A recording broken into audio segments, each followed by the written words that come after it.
Stillman and Company, 102.5, 106.3 The Game. We are streaming live on Twitter, Twitch, YouTube, and Facebook Live. We are live from the Busy Bee Plumbing, Heating, and Air Conditioning Game Nashville studios, and we are presented by the Southern Bank of Tennessee, and we are live. That's right, live at Radio Row at Super Bowl 59 here in New Orleans. Woo! Very exciting. Ian is back in our Game Nashville studios. Ian, how are you? Great. How are you? How's New Orleans treating you so far? So far, so good. I do have a story.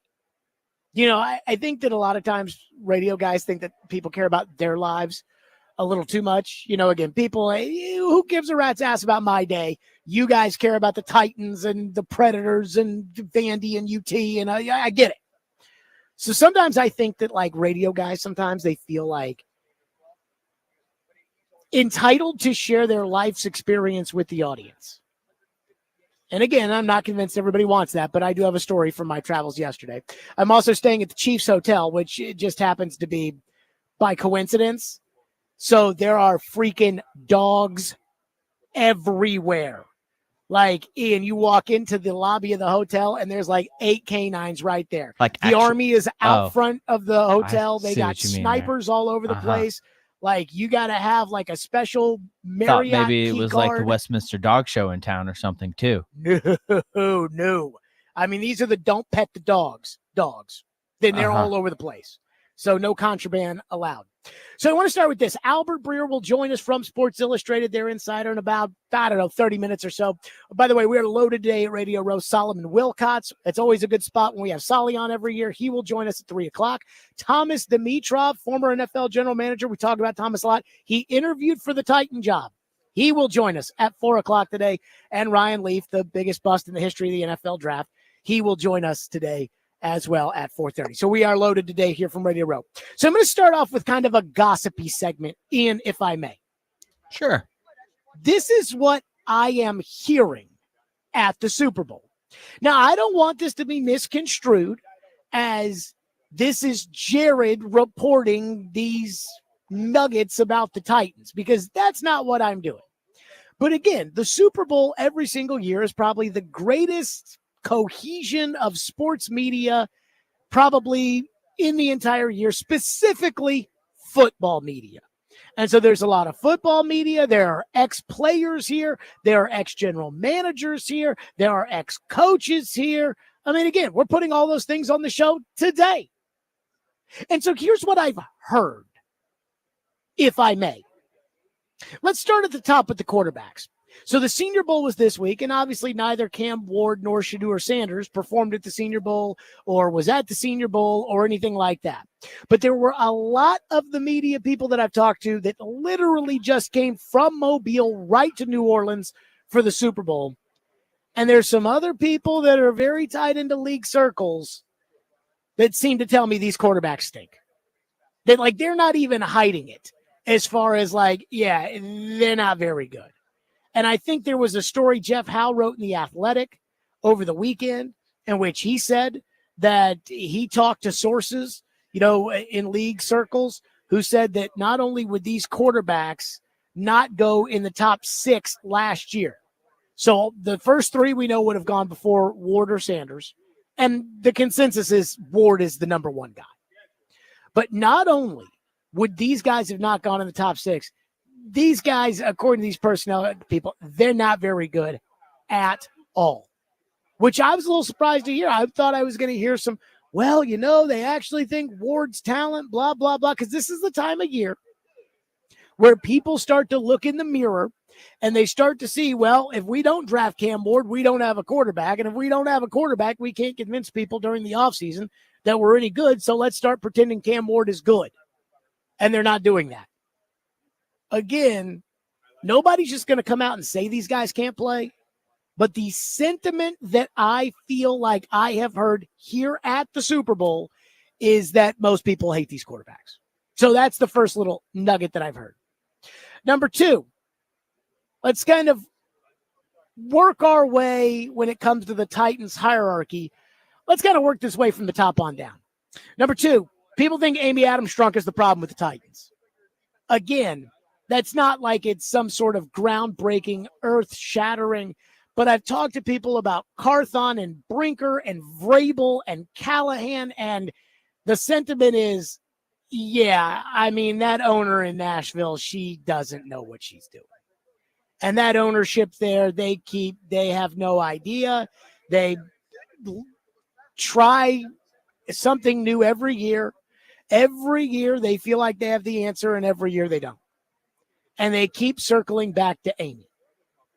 And again, not the way that I think that we probably view Amy, which is, Amy is like all these other owners, and I think they look at her like, yeah, she's really struggling in the ownership department, which is, again, not a shocking surprise, but that's just what people I've talked to that cover the league or that are in the league or that were in the league, again, football people.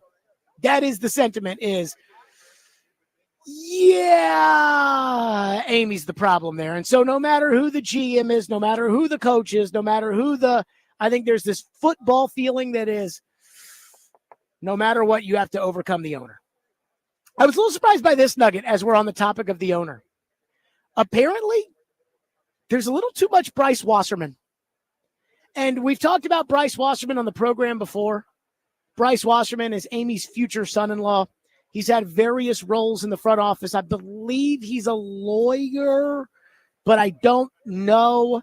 But on one day, he's on the field with gloves on, catching passes from Will Levis. And the next day, he's in a suit, and he's in the box with Amy. And, I've heard his name a bunch as far as, and again, I don't know him from a jar of Vicks, but I've heard his name a bunch here at the Super Bowl as being like who is this?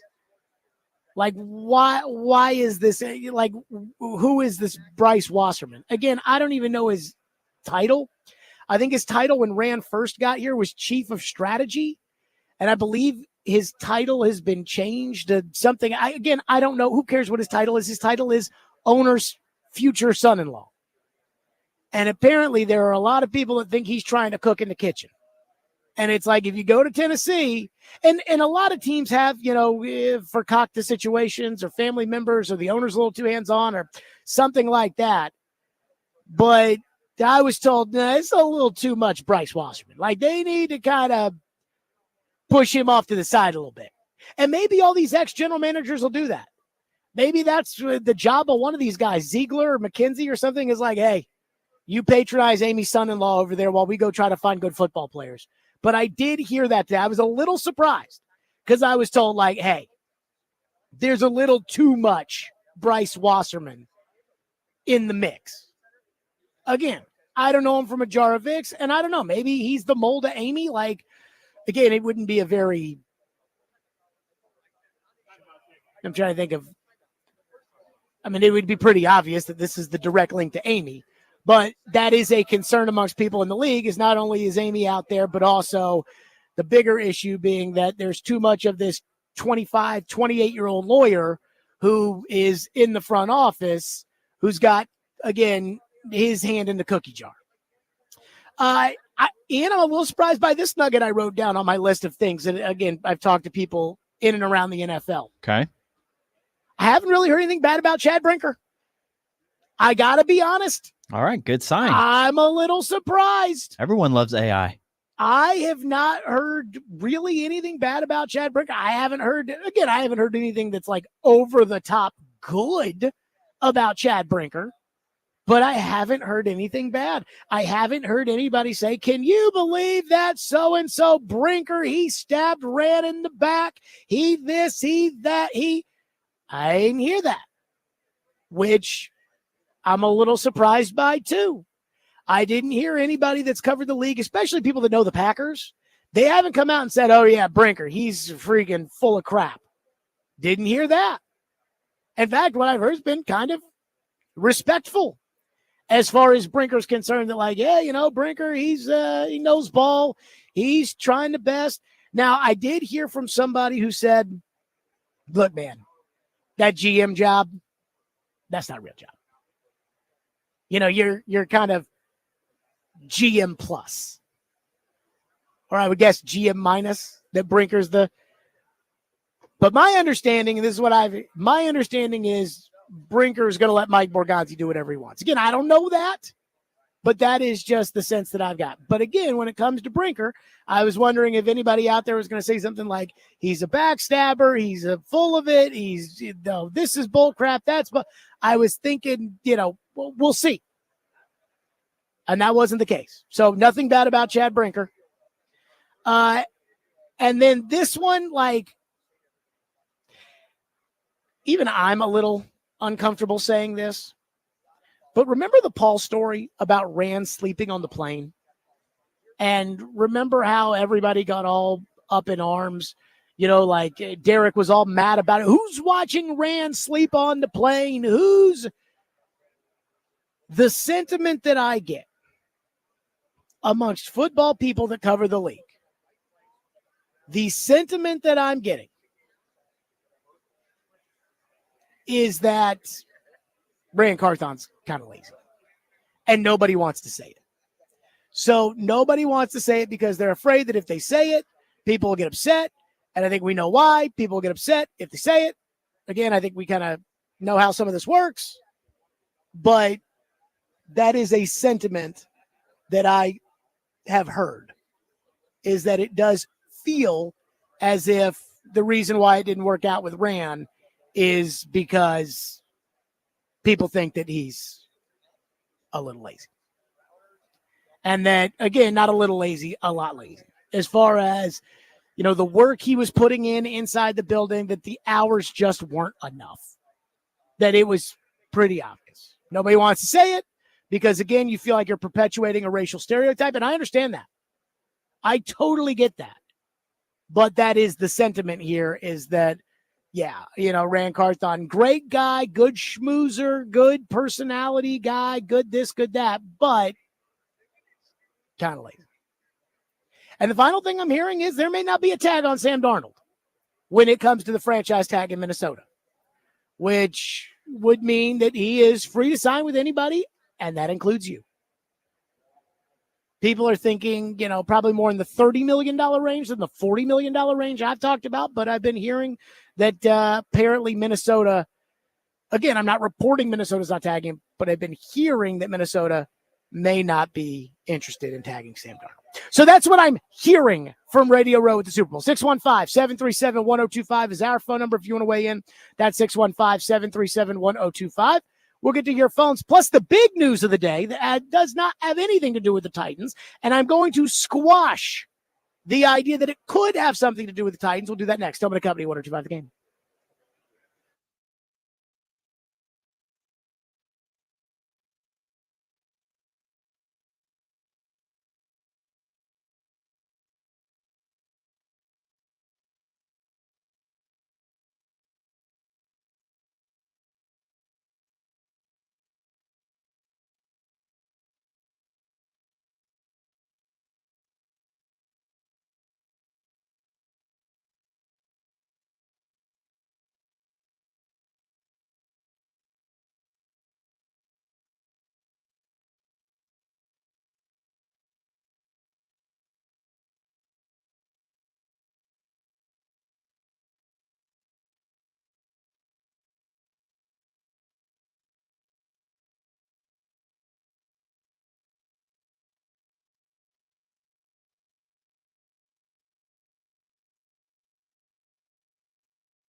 if you had to project right now, and I know we literally just learned of Myles Garrett taking this thing public, but these situations have certainly happened before in the NFL, certainly during your time of covering the NFL. When the season starts, you think Myles Garrett has a new deal with some guaranteed money? You think this is business-wise? Do you think he's a Cleveland Brown, or do you think he's going to be gone? Because once somebody goes public, what is that? That's just putting massive pressure on Andrew Berry to see if he's really about it?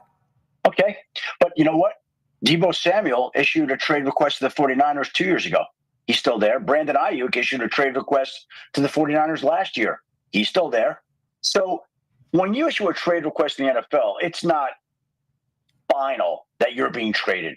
There are still many steps to go through.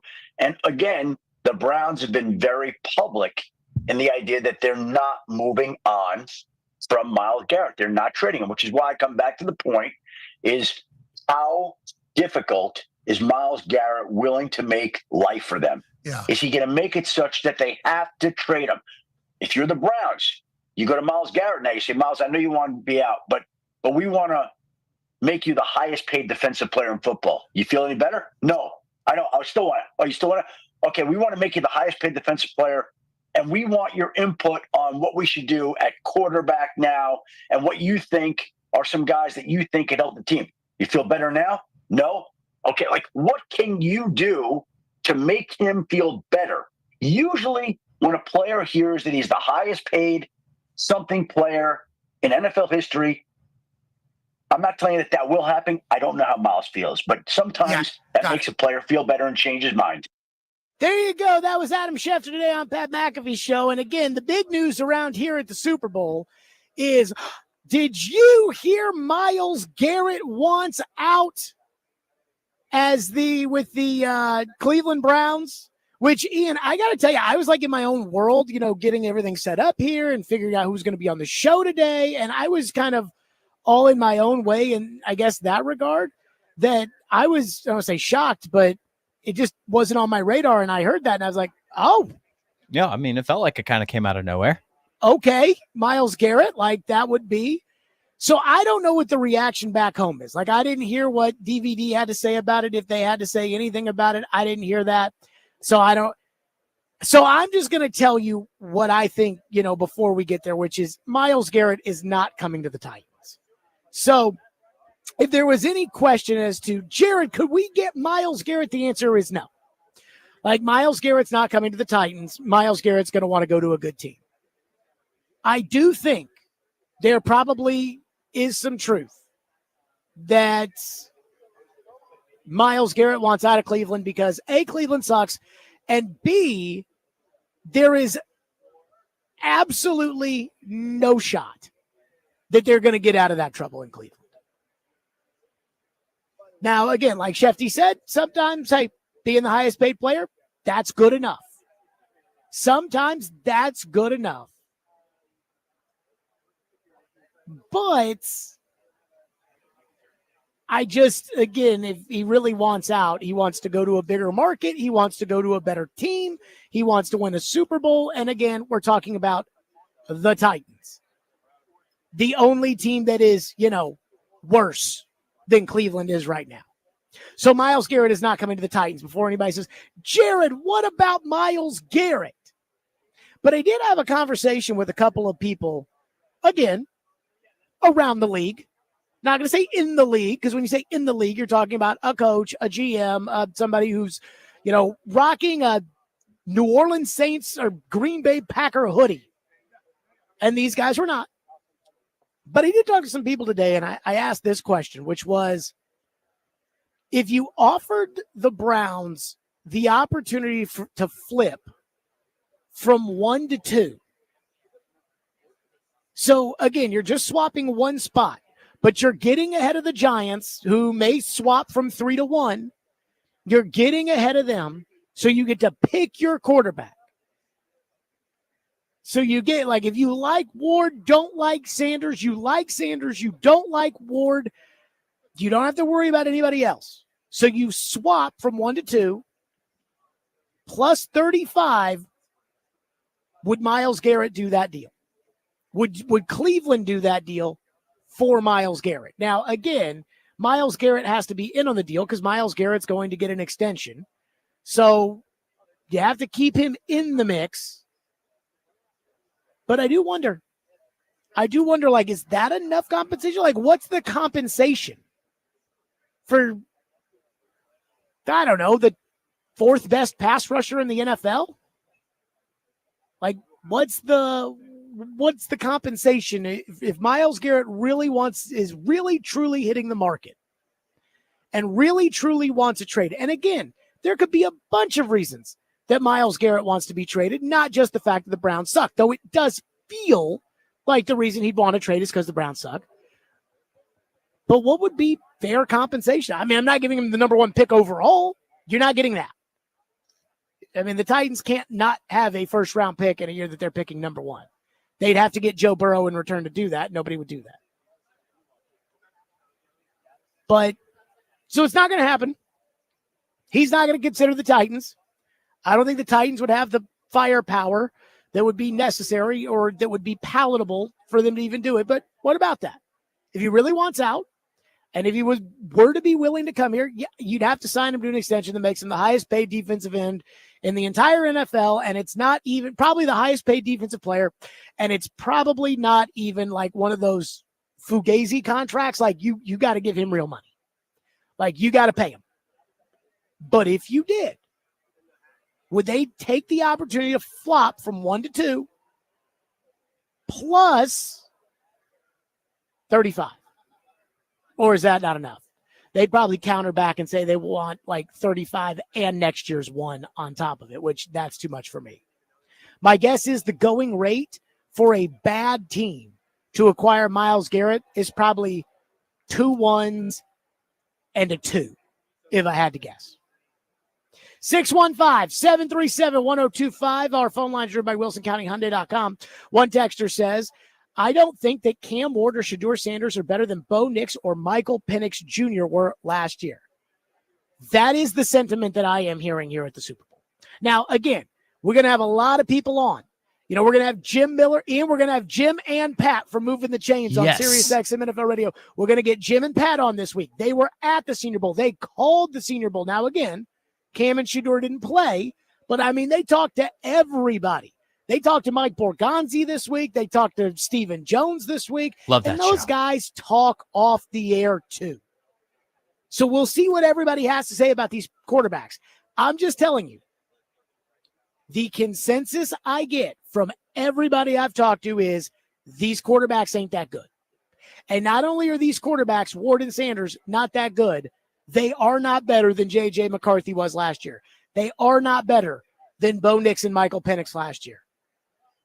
That, again, these guys would be going 7th. Not these guys are tied with Penix and Penix and Nix. They're behind Penix and Nix. For whatever that means.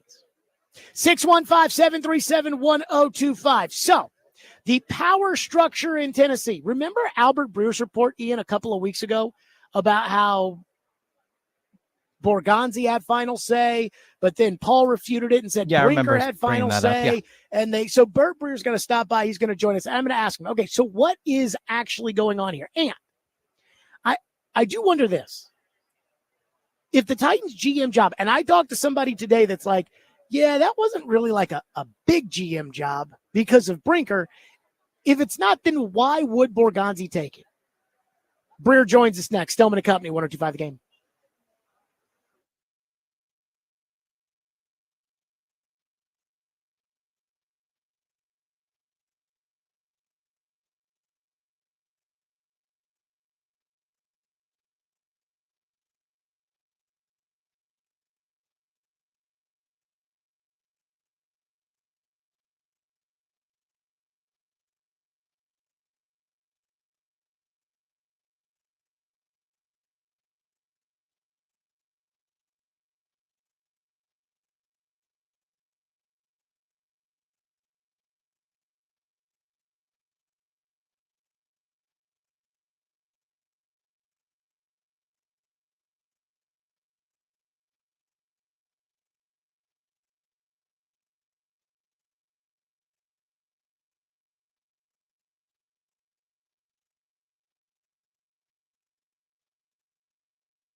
Live out of Radio Row here at the Super Bowl, joined now by Albert Breer, Sports Illustrated, the insider. And I got to start. So you had a report that got a ton of play in Nashville. Okay. And that was when Mike Borgonzi got hired as general manager of the Titans. Yeah. And you put in there that Borgonzi will basically have final say of the 53-man roster with the Titans. And then the people Then locally, I clarified it because it's like Brinker has this, and then this is Borgonzi. My sentiment is, and correct me, Chad Brinker is going to defer to Mike Borgonzi. And that's why Mike Borgonzi would leave the Chiefs to take that job. Yeah. So am I wrong about that or right? Yeah, and I think that's something that Chad had to clarify with a bunch of people. When you're putting in for permission to talk to this person or that person, it's something that he did have to clarify with people. Which is, well, you're going to come take my number 2. What is he going to like? Aren't you just going to have him do for you what he's already doing for me? Sure. And so he had to clarify that a little bit because I think like the model they're going to is exists in other sports, but is new in the NFL for the most part. And so the idea is that, Chad would be like the chief tiebreaker, I guess, or whatever, when there's any sort of dispute. And that happens less than people think in NFL buildings. Generally, you put so much work into picking players and signing free agents that you're not going to have these massive problems choosing like, hey, is it this guy or that guy? We're going to pay this guy X or Y or Z. And if you do, then the thing's not going to work anyway, So, Mike was basically coming in. Mike was designated as that position had been designated as the primary football executive, which means you run the draft, you run free agency, you're the decision maker when it comes to that stuff. And Chad on paper still has the 53, but the structure remains the same as it was last year. And like you said, Mike probably wouldn't leave a really good job in Kansas City to take his shot at being a general manager unless he felt like it was a real general manager job. What do people around the league make of the fact that Brinker stayed and Rand Carthon got the boot? It's kind of odd, right? He hired Brinker. Yeah, I think that the main takeaway, I think, for most people was that the ownership in Nashville is very shaky and can't make up their mind on what they want. A year ago when Chad leapfrogged Rand, I think that raised some eyebrows with other teams, and then it's just sort of like this scattershot. Okay, like this year we want this, and this year we want that, and when they fired J-Rob, it was like, okay, like we're going all in on Vrabel. And that year, Vrabel did have the hammer. Like that year when Rand was the first year GM and Chad was the assistant GM, like Vrabel had final say.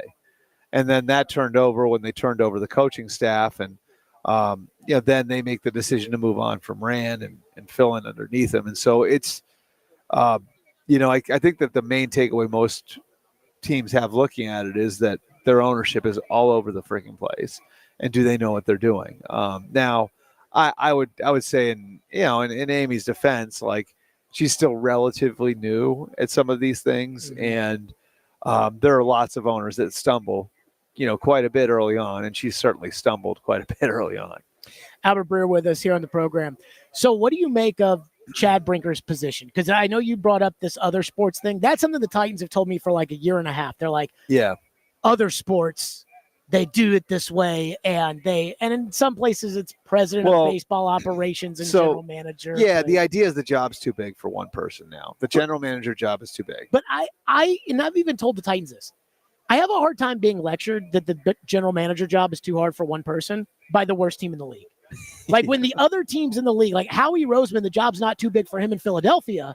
Yeah, but it's too big here. Well, I would also tell you that the Eagles have the biggest staff in football. They've got a massive, like an army of personnel people, whether it's analytics, whether it's the operations side, whether it's their player development side. Like we're not even getting to scouting yet. Like, so you need somebody to oversee all of that. You know what I mean? Like, and that's the idea, is that like, you almost set up like a board of directors where someone's got to be the chairman, and that person, everybody's going to kind of like the operation is going to kind of flow up to that one person. And that's what Chad had in, in Green Bay. It's sort of the role that that Mark Murphy had as the team president there, where that was sort of a football-centric team president. And Mark wasn't making football decisions, but he was overseeing it and sort of making sure everybody stayed aligned. And so they had Mark, and then they had Brian Gutekunst as the GM, Matt LaFleur as the coach, and Russ Ball, who runs the cap and runs all operations, all flowing up to the team president. That's sort of the idea, is that you have somebody who's overseeing the whole thing. Then you can hire a general manager, and instead of, and I think this is a really big key, you want to hire a guy for what he's good at and let him keep doing what he's good at, right? So if you put a guy in that job, in a traditional general manager job, and that job has become bigger and different than it ever was, and now he's spending 20% of his time on analytics and 20% of his time on medical and 20%, if his time is spread out all over the place, and he's still got to worry about, hey, who's going to cut the grass, which is like legitimately something that some of these general manager jobs entail. Sure. Well, then he's not really doing what you hired him to do. You hired him to put the team together. So I think Chad stepping into this role that oversees all of that allows for you to hire a general manager who's coming in, and he's coming in to build the team. Like, that's why he's there. It's not to do a half dozen other things that have nothing to do with, or are either don't have anything to do with building a team, or are sort of outside his area of expertise. It's funny because I worked with Floyd Reese for like 5 or 6 years here on the radio. And I don't want to speak for him, but I think he cared about who cut the grass. That stuff mattered.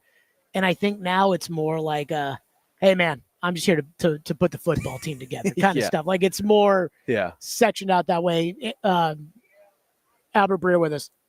Where's Callahan fit in all this? Because he wasn't hired really by Brinker, though Brinker was part of the committee that hired him. Wasn't hired by Borgonzi. It feels to me like, again, you brought up the Packers. They want to be the Packers. Big Mike McCarthy's warming up in the bullpen for somebody. I mean, is Callahan kind of a lame duck coach? I don't think he's a lame duck coach, but there's a lot on the line for him this year. I do think they have some sympathy for the situation that he was in last year. And I think a big part of it is like feeling like they didn't do enough to support him, and so you had a guy who he's first-time play caller and a first-time head coach. He's learning to do those two things. Meanwhile, you have a first-time offensive coordinator, a first-time defensive coordinator, a first-time special teams coordinator. You had his dad on the staff as a former head coach, but you weren't backstopped by a ton of experience anywhere there. Sure. And I think back to Sean McVay in Los Angeles, where that first year he was able to sort of farm the defense out to Wade Phillips and didn't have to really worry about it as much, I just think there was the sense that I got was Callie's a really bright coaching prospect, and they view him that way, who had a bumpy first year because he had to learn a lot of stuff on the job, and maybe we didn't provide him with the safety nets that he needed to adjust, and hopefully he's better for it, but we paid a price for it last year. That doesn't mean go, be the worst team in the league again and you'll be fine. That's not what I'm saying, but I do think that there's a feeling like that all the things they hired him for, which I think anybody would tell you who's been around him, he has a lot of the qualities you'd want in a head coach, with some experience, he'll get there. But then, so I hear that. Yeah. But he didn't change the defensive coordinator. He didn't change the offensive coordinator. Now, he did what they did on special teams by going and getting Bones Fossil is what they should have done, in my opinion, on defense.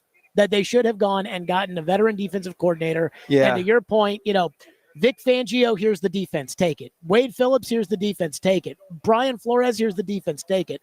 And I don't feel like Denard Wilson has the experience for them to say, okay, here's the defense, Denard Wilson. Yeah, and I think you balance that against he runs the scheme that everybody wants to run right now. He's got roots in the Raven system, which that's what Miami runs. That's what the Chargers run. That's what, that's Seattle runs. That's the scheme that everybody wants. And so I guess you hope he can learn on the job and get where he needs to be. And I'm with you. I think, I'd even advocate in that case for like hiring a senior defensive assistant, whoever it is. Maybe you get Dean Pease to come back because Dean's got background in it. You know what I mean? But hiring some sort of senior defensive assistant might make some sense. I think Denard Wilson's a bright enough coaching prospect, and I guess I'm going to sound like a broken record because you say the same things about him you say about Callie, but I do think that there's some element of like we really feel like, we paid a toll for our inexperience last year, but it's going to pay off in 2025. We'll see. Last one on the Titans for you. Albert Breer with us here on the program. Are these quarterbacks, do people really think they suck? Yeah, it's not a great year. And is Sam Darnold getting the tag? I think that's up in the air.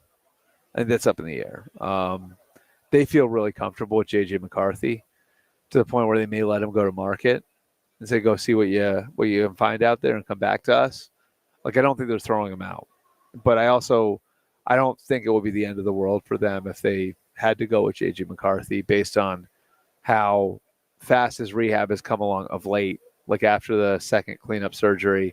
And so, I think there's certainly a possibility that, whatever it is, is it the second or third Monday in March? Whenever it like is. He's out there on the market and fielding offers. Okay. So apparently, and maybe he'd be you'd be looking at like Baker Mayfield type of money. See, I'd give him $40 million a year. Yeah. On a 4-year deal. That's really a 3-year deal. Mm-hmm. And I think that would get him, and then you're done at quarterback. And then you do whatever you want with the first pick. Yeah, I think that. Yeah, I mean the issue, like again, like the thing that that colors all of this is just what's going on with the draft, and I don't know. Like I've been doing this a long enough time to know, like, kind of pick up on the way people are talking about players and where things are kind of trending, and this feels to me a lot like 3 years ago when Kenny Pickett was the first quarterback selected, went 20th overall, and then I don't think another quarterback went until like the end of the third round. Like, I'm not saying it's going to be quite like that, but I think digging through Cam Ward will be an interesting process for a lot of people, and I think getting to a comfort level with him will be a process. And with Shedeur, I think he's sort of an open book, and you sort of know who he is, like personality-wise, toughness, smarts. Your question with Shedeur is, where's his ceiling?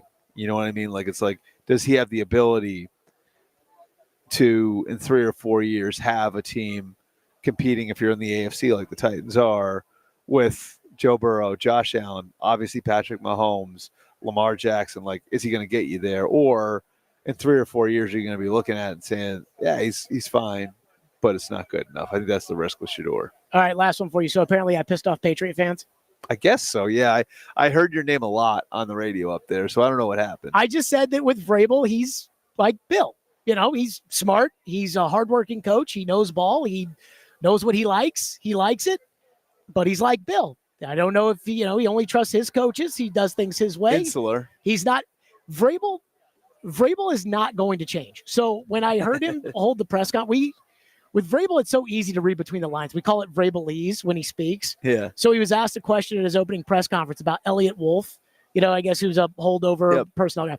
And Vrabel said, when asked who has final say, he said, we'll share the same vision. I'm like, that's Vrabelese for, we will share my vision. Yeah.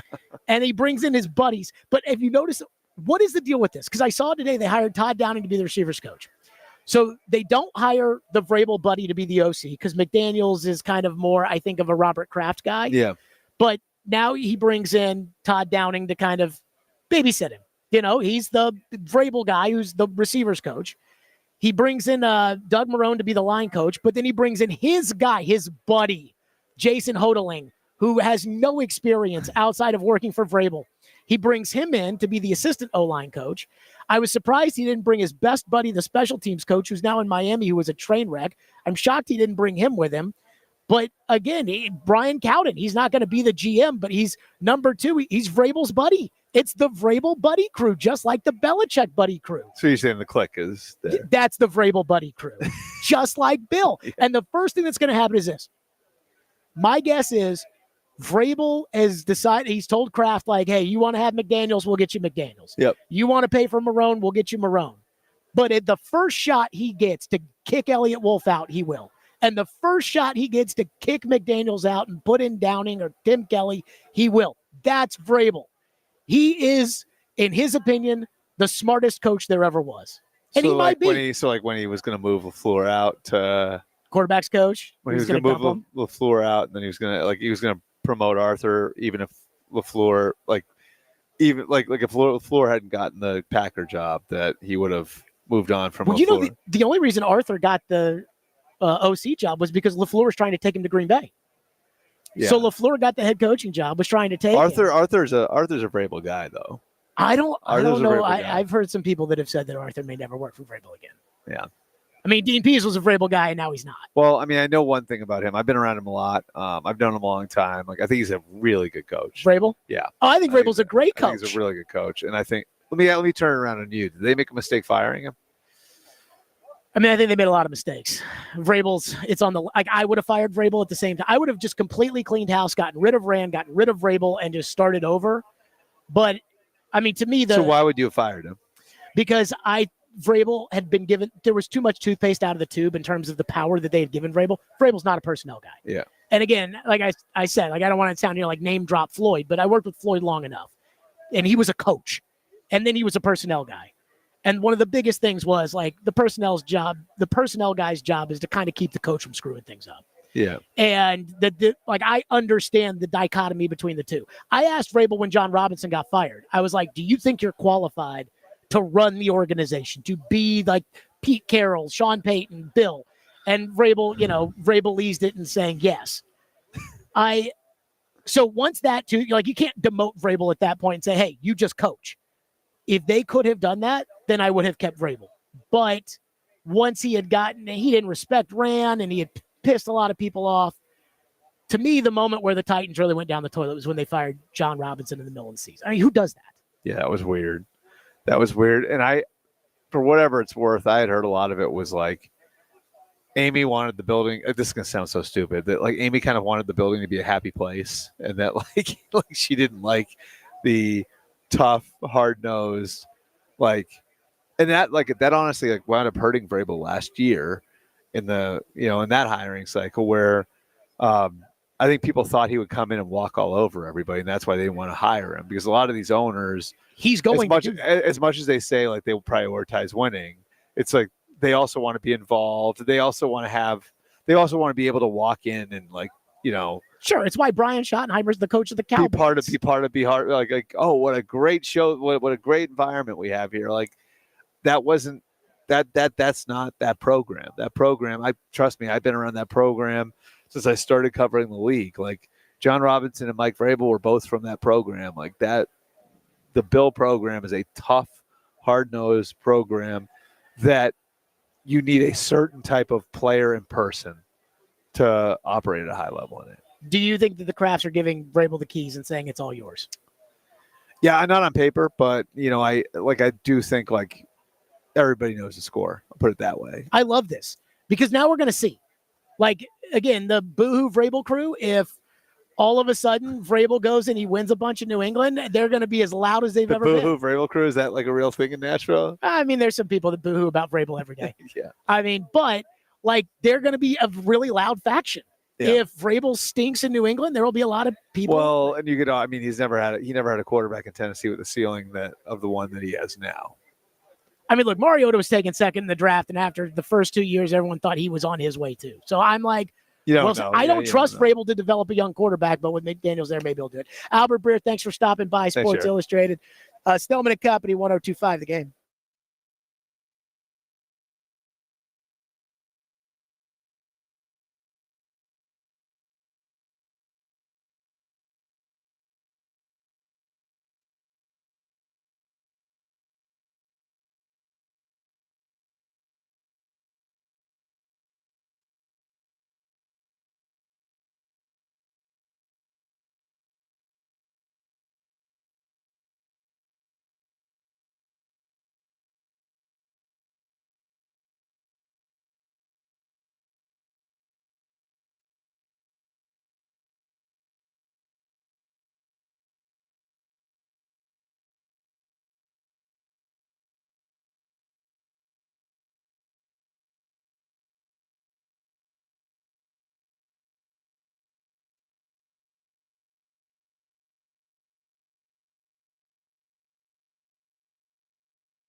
Stillman and Company, we are broadcasting live from Radio Row at Super Bowl 59, and our coverage is presented by Hiller Plumbing, Heating, Cooling, and Electrical. They are the best.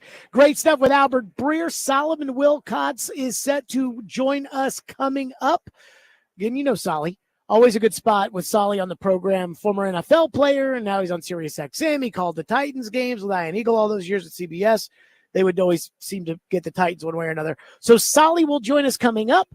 We'll get right into that. Stillman and Company, live from Radio Row, again presented by Hiller Plumbing, Heating, Cooling, Electrical, 102.5 The Game.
Stillman and Company, 102.5, 106.3, the game, streaming live on Twitter, Twitch, YouTube, and Facebook Live. We are live from the beautiful Busy Bee Plumbing, Heating, and Air Conditioning Game National Studios, which today, Radio Row, and all week, Radio Row at Super Bowl 59, ahead of the Chiefs and the Eagles, and our coverage here presented by Hiller Plumbing, Heating, Cooling, and Electrical, and we are presented by the Southern Bank of Tennessee. Solomon Wilcots will join us here in just a little bit. There is something Mike Borgonzi said that I find to be rather fascinating. So we just had Albert Breer on the program, and Albert Breer said that the vibe he gets when he talks to people in the NFL, the sentiment he gets is that this is more like the 2022 draft with Kenny Pickett and Malik Willis and Matt Corral and Desmond Ridder than it is, say, the 2023 draft with Bryce Young, CJ Stroud, or the 2024 draft with the 6 quarterbacks in the first 12 picks, that this is a bad quarterback draft. That's what he hears. And that is the same thing I've been hearing over and over and over again is bad quarterback draft. The only person I know, and look, he may be right and everybody may be wrong. The only person who really does like these two quarterbacks is TD. TD, I mean, he likes these two quarterbacks. We'll see. But if I were the Titans, I think I'd be pumping these two quarterbacks. It just in case the Giants are stupid enough to want to trade, just in case the Browns, if these guys really do suck, just in case the Browns, and these can be ownership-driven and job-saving decisions that are made out of desperation more so than the reality that these guys would be good or bad. So I'd be pumping to everybody. I'd be like, yo, I really, really like Cam Ward. But I'll tell you, I really, really like Sanders. But Mike Borgonzi was on SiriusXM NFL radio at the Combine, and he was asked about what he learned from the Patrick Mahomes situation in Kansas City. Here's what Mike Borgonzi said. What did you learn during the research of Pat Mahomes, followed by the acquisition of Pat Mahomes, sitting him for basically a year outside the last game of the year, and just the development of the player? I know I'm good friends with Brad Childress. He was there then. Yep. And I just, I think those are the things that help all of us become better at what we want to do. Just a little bit on the Mahomes journey as you saw it. Yeah, you have to have a plan. I think that's the biggest thing when you draft one of these guys. And we certainly had a plan in Kansas City. We were blessed to have Alex Smith there at the time, and he kind of took him under his wing. But there was temptations there to play him early on because, he's just the physical talent that he has. But I think it's important as an organization to be aligned and having a plan for that quarterback when you bring him in. And some of these guys are ready to play right away, but you have to have a plan coming in and evaluate them through OTAs and training camp to see if they're ready to play. So he was saying right there, hey, you got to have a plan for the quarterback, which sounds very generic, right? Like that's something that somebody will say in order to not get in trouble, to not upset the apple cart and not give anything away. What'd you learn from the Mahomes thing? Well, I learned that, we had to have a plan in place, and we had to have, and I believe he said this in either the interview he did with DVD or he said this in his press conference. He said, you have to have the discipline to be able to keep a guy like Mahomes on the bench. Well, I watched Cam Ward's tape, and when it came to Cam Ward, there were things I liked, there were things I didn't like, but there is talent there. Like there is some talent. Is there, Mahomes talent? Probably not. But I kept harping on this on Friday after I watched the tape. And I said with Cam Ward, the one thing that he does really well is he makes off-balance throws. He can be scrambling around in the pocket, avoiding pressure, plant one foot down, not really set his feet or anything, and throw a ball 20 yards to the opposite hash and hit a receiver in the hands. That is a special talent. That is a special talent that a lot of guys in the NFL do not have. Tom Brady doesn't have that talent. So that is something that, hey, if he could operate where he can put his foot down and push the ball, and that's great. Like that is something. So I do wonder when it comes to Ward, because I brought this up on Friday.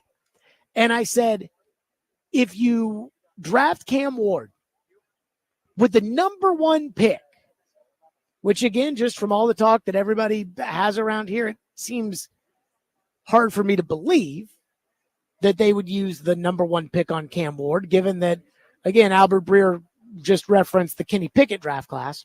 But if they took Cam Ward number 1, could they have the stones to say, sorry, but he's going to sit the bench? We're going to play Daniel Jones, who we signed to a 1-year, $10 million contract. We're going to play Daniel Jones at quarterback, and Cam Ward's going to sit the bench this year. And could they actually do it? It's easy to say right now, hey, if the GM wants to do it, let's do it. But I'm talking about, could they actually do it? Could they actually live with losing games with their quarterback being Daniel Jones? Would Amy let him do it? Or do you just not take that guy if he's not ready at number 1 because of all the pressure and the expectations that come with being number 1? And I have said this, and maybe this is my own confirmation bias. Maybe this is, I believe that when it comes to Borgonzi, he wants to be the Chiefs. And wanting to be the Chiefs, he's talked about solidifying the quarterback position. And he said in Kansas City, they solidified the position with Alex Smith. And so I think he's going to go try to find his Alex Smith this year and not his Mahomes. But he did reference the plan you have to have in order to be successful. That's what he learned from Mahomes' situation in Kansas City. Could they build a plan around Cam Ward? Take Cam Ward number 1, sit him behind Daniel Jones, and that's your plan. Could they do that? Boy, fans would hate that, though. Titans signed Daniel Jones to a 1-year, $10 million contract at the beginning of March. Fans will say, yay, we're going to take a quarterback, Jared. And then with the first pick, they take a quarterback, and it's yay. And then the general manager goes to the press conference that night after Cam Ward's been presented with that number 1 jersey. And again, he's never taken a snap, so he might be the next Mahomes. Who knows? And so he's holding that jersey, and the general manager goes, Daniel Jones will be our starting quarterback this season. Woo! Fans will be mad about that. Oh, my God, will they be mad about that? Somebody just texted into the text line and said, did the Titans sign Daniel Jones? Well, here's the deal. First of all, you can't sign anybody until like March 12th or whatever the day is. But no, I'm using Daniel Jones as the example of who you do sign if you know you're going to take a quarterback. If you know you're going to take a quarterback, then you sign Daniel Jones because there's a chance Daniel Jones is the backup. You're not signing Sam Darnold to be the backup. You're paying Sam Darnold starter money. You're signing him to be the starter. But if you sign Daniel Jones 1 year, $10 million, the expectation is, hey, you might end up being the backup. And if Cam Ward's the quarterback, the guy I would like to start for this team is actually Daniel Jones. 615-737-1025, which is our phone number on the program. Solomon Wilcots will join us next. 615-737-1025. Stillman & Company, live from Radio Row. Our coverage presented by Hiller Plumbing, Heating, Cooling, and Electrical, and by Family Leisure. President's sale going on now. Stillman & Company, 1025 The Game.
Stillman and Company live out at Radio Row here, presented by Hiller Plumbing, Heating, Cooling, and Electrical, and by Family Leisure, where their President's Day sale is going on. Ian, I did not know that the President's Day was upcoming, but that shows you what I know. Mm-hmm. It sure is. Here at Radio Row at the Super Bowl, we will be joined shortly by Solomon Wilcots here on the program as we are awaiting Solly's people who have asked us what table we're at, so he should be here momentarily. What I do enjoy about Solomon is I do enjoy the fact that, well, quite frankly, he didn't watch Titans, but he does know. He does know Brian Callahan, and he does know him from Cincinnati, and last year he was on the show. And I said, is there any shot that they get T. Higgins? Is there any shot that they get, one of these kind of guys? And, again, he was down on that, but we shall see. And he's on his way over here right now. By the way, one texter texted into the text line and said that Albert Breer lied. I don't know what he lied about, for whatever that would be. I even asked the texter about what did he lie about. We didn't get an answer yet. We do have the Solomon talking points. It's for a knee cartilage repair, something or another. And last year or 2 years ago, it was the voodoo pills. So he and his doctor are here with us as Dr. Jones. Perfect. Solly, come on, sit on down, buddy.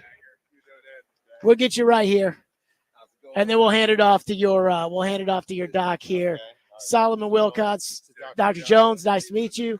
Solomon Wilcots, Sirius XM, joining us on the program right now. Get you set up right there if that works for you. So, Solly, first of all, good to see you. Good to be back at the Super Bowl. I feel like this is like a yearly thing for us and for you, so it's good to have you on. Well, it's good to be back. I greatly appreciate it. Thanks for having me. Okay, so Solly is here on behalf of Verticel. Vericel. How about Vericel. that? There you go. All right, we'll talk to Dr. Jones here about this in a second. Mm-hmm. Solly, I got to know, did you give the city of Nashville a lemon and Brian Callahan as the head coach? First of all, Brian Callahan is not a lemon. And neither is his dad. Neither is Bill Callahan. Very accomplished. I think last time I checked, he showed up. You guys already had a lemon. I'm not here to disparage anyone, but I remember a lot of people talking about Will Levis as if he was the second coming. And I think you guys sold Coach Callahan a lemon, and now he's living and regretting some things. But you know what? He's going to try to make lemonade out of that lemon. But he's going to have to get another quarterback. You guys got to get him another quarterback, right? You cannot saddle him with somebody else's problem. Well, I mean, they're done with him. They benched him in the middle of the year, and they are going to get another quarterback. The problem is, who's out there? There's Sam Darnold, who might be franchised in Minnesota, might get to free agency. And there's the two quarterbacks in the draft, and most people around here seem to think that those quarterbacks stink. Well, that's about what if the coaching staff and your new general manager and the brass there, what they can do. Here's what you don't have. You don't have someone who's going to walk in the door and pull a Jaden Daniels.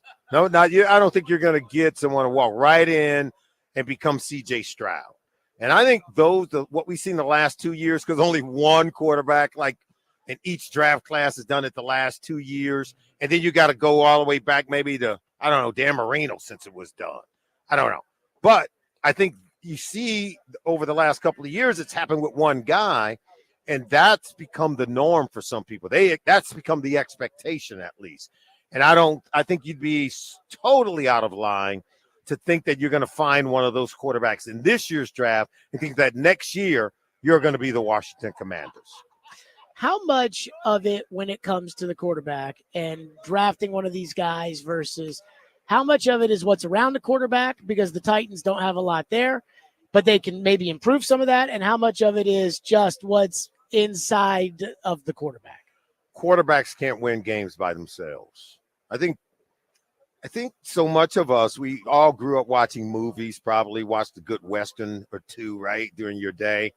And you watch this Western, you watch this movie, and there's this protagonist, and he's the hero. And by the end of that 2-hour cycle, that is a Hollywood movie, not real life, the hero has won the day. we have now began to digest our football the same way, that this quarterback is going to be this hero that's going to always win the day. Now, guess what? They have one of those in Kansas City, right? They had one in New England. But even if you search the entire league, you might have one per each generation. You're lucky if there's one. And I've been around this league long enough that when times when we didn't even have one. Like they were looking for just some quarterback who could play consistently good year over year. You know, it was always hit and miss. I think we've gotten better in the league at the quarterback position, but there are no Western guy that's walking down the middle of the street with tumbleweed blowing, somebody's whistling, and now he's going to win the day every single week. Teams win games, not the quarterback himself. I know we say that. We even put a win-loss record next to the quarterback. You hate that. Of course I do. Because nothing is more misleading. And that becomes the expectation. And that's where I think people struggle with. If you don't have a quarterback that's playing like that, then your guy's a bum. Well, that's not true. He's not a bum. Give him a better team. Give him a better coach. Give him a better run game. He is the guy that needs more people's help to do his job than any other position in the game. The quarterback doesn't have protection. If you don't have a good run game, if you don't have good defense, you don't have good coaching, right? If the organization is problematic, if you're not planted in the right garden, meaning in a fertile environment, quarterback's going to struggle. That's why the Jets haven't had a quarterback since Joe Namath. Solomon Wilcots with us on the program. What do you think of these two quarterbacks, Sanders and Ward? And does the Deion, hate to say it, does the Deion circus scare you? Deion's not a circus. It's a show. Whoa. Okay, it's a show. So is Tom Brady. When he played, it was a show.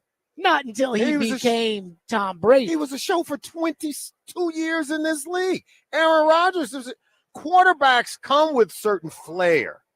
But if you're talking about the player's daddy, here's my thing. When you say show, I just think, I don't know, maybe I misunderstood you.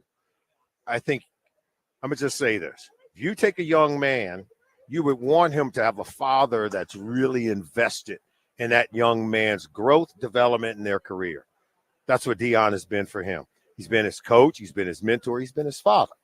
And I can't point to one thing negative in terms of what he's done in one of those roles with Shador that you could say, I don't want that. I don't want that. So when you tell me show, to me, that sounds like a negative connotation that I can't point to anything. You don't that worry points to being negative. If you draft Shador, and we know the Titans' offensive line stinks. Well, tell me exactly what you're referencing. Don't expect me to answer that for you because guess what? This year, that entire football team, the average grade point average for the entire team was 3.0, the highest ever in the history of the program. He took a team that won one game 2 years ago to a team that's playing in a bowl game. He's got two of the best players in this year's draft. You can't argue against any of these points that I'm making. not arguing against that. But then you throw me out the show. But here's what I'm arguing. If you draft Shador Sanders and your team doesn't play well, and again, you know how this league works. Again, you hate the win-loss record by the quarterback, but unless the quarterback throws for 500 yards and you still lose, everybody says, quarterback sucks if you lose. Are you telling me that Deion won't spend his Monday press conference in Boulder answering questions about Shador and why this team's letting Shador down? Because you know it's not going to be Shador's fault, according to Deion. And Deion, if he's got something on his mind, he's going to say it. I don't know that, but I'm going to just share something with you. Because now let's just use some history to answer some of these questions, right? There was a player that came out in the 83 draft. You may have heard of him. His name was John Elway. He had a wonderful father by the name of Jack Elway, who says, I didn't want any bum organization drafting my team. And guess what? Indianapolis coach drafted him anyway, but he never signed. Yeah, kind of drafted him. They did draft him. They did, but they traded him right away. Well, that's what I said. They're the ones who, you can't kind of draft someone. You do know that, right? That is true. So, Eli Manning was technically drafted by the Chargers. You didn't need to correct me when I said they drafted him, and then they traded him to the Denver Broncos. Jack Elway, the father, was behind because what father wants to see their son go to a team where you know he's going to struggle because it's not a healthy environment? I've laid out for you the things that really require that needs to be there for the quarterback to do well. One of those things was be drafted into a healthy environment, cultivated by the right people with your good coaches, surrounded by good players. It's the same concern that Archie Manning had for both his sons, Peyton and Eli. That's why he was drafted. Eli was not drafted by the Giants. He was drafted by the San Diego Chargers. And just like Elway, the dad's behind the scene, making sure he got traded to what? A healthy environment. So we don't know what those dads would have done had they been forced to play in that unhealthy environment. And so I don't know what Deion's going to do if he's forced to play in an unhealthy environment. I would suggest that he'd probably be like most fathers who care about their sons and see them struggling. And if you have the power and the ability to change it, you're going to try to change it. You would do the same thing. I know, but doesn't that worry a team? Then get good or don't draft them. That's it. That's it. But he's supposed to be what gets me good. Who is he? Shador. See you already counteracting everything I've already told you. I can tell you everything I said, you learned nothing. I said the quarterback needs the most help in order to do well. You have not even questioned the organization. You have not even questioned the environment. Not in this conversation. No, you're right. Not in this conversation. You're putting it all on Deion, who don't even play for them, by the way, and you're putting it all on Shador. So I'm just telling you right now, I'm not hearing a balanced, fair approach to this conversation. I expect better of you because I know you're a really good reporter. You do a really good job. You're just kind of being a little lax today. That's okay. Sally, don't lie to the people like that. Solomon Wilcots program. Should the Titans overpay for T. Higgins? Because somebody is overpaying for T. Higgins.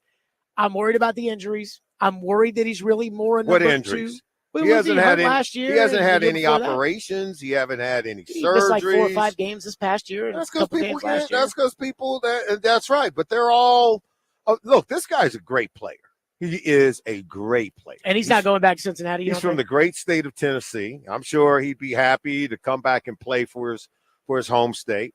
If you go look at his career, 80% of his career catches have gone for either a first down or a touchdown. And look, here's the thing.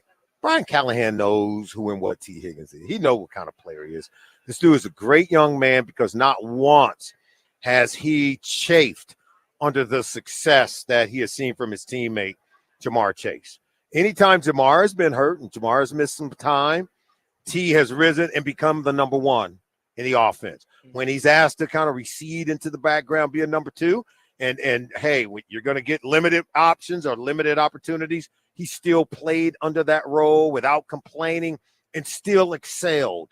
The guy's a great player. He's a fine young man, by the way, and he's always been a great athlete. You go back to his high school years, go back and read some of the things that he's done when he was an athlete growing up in the great state of Tennessee as a high school athlete, as a basketball player, as a football player. This guy's phenomenal. Sure. He's a competitor, man. That's what you need to know about him. He is a competitor. He's going to compete. And if you do get him, don't go giving him away like you guys did with A.J. Brown. Well, my thing is, I think he's going to be probably the highest paid receiver in the league because there's going to be so many teams that want to pay him. He's earned the right, hasn't he? Well, he did play on the tag. He did all of that. And for 4 years since he's been in his league, he's been tearing it up. Last one for you. Do you see a light at the end of the tunnel when it comes to the Titans? Yeah, it's just not going to be this magical deal, right?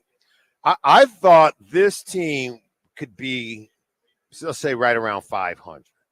But when you have a quarterback that is determined to throw the ball to the other team, it makes it hard to win. It is hard. And then when you start letting people block punts and return them for touchdown, and you have a quarterback that throws the ball to the other team, you're not going to win.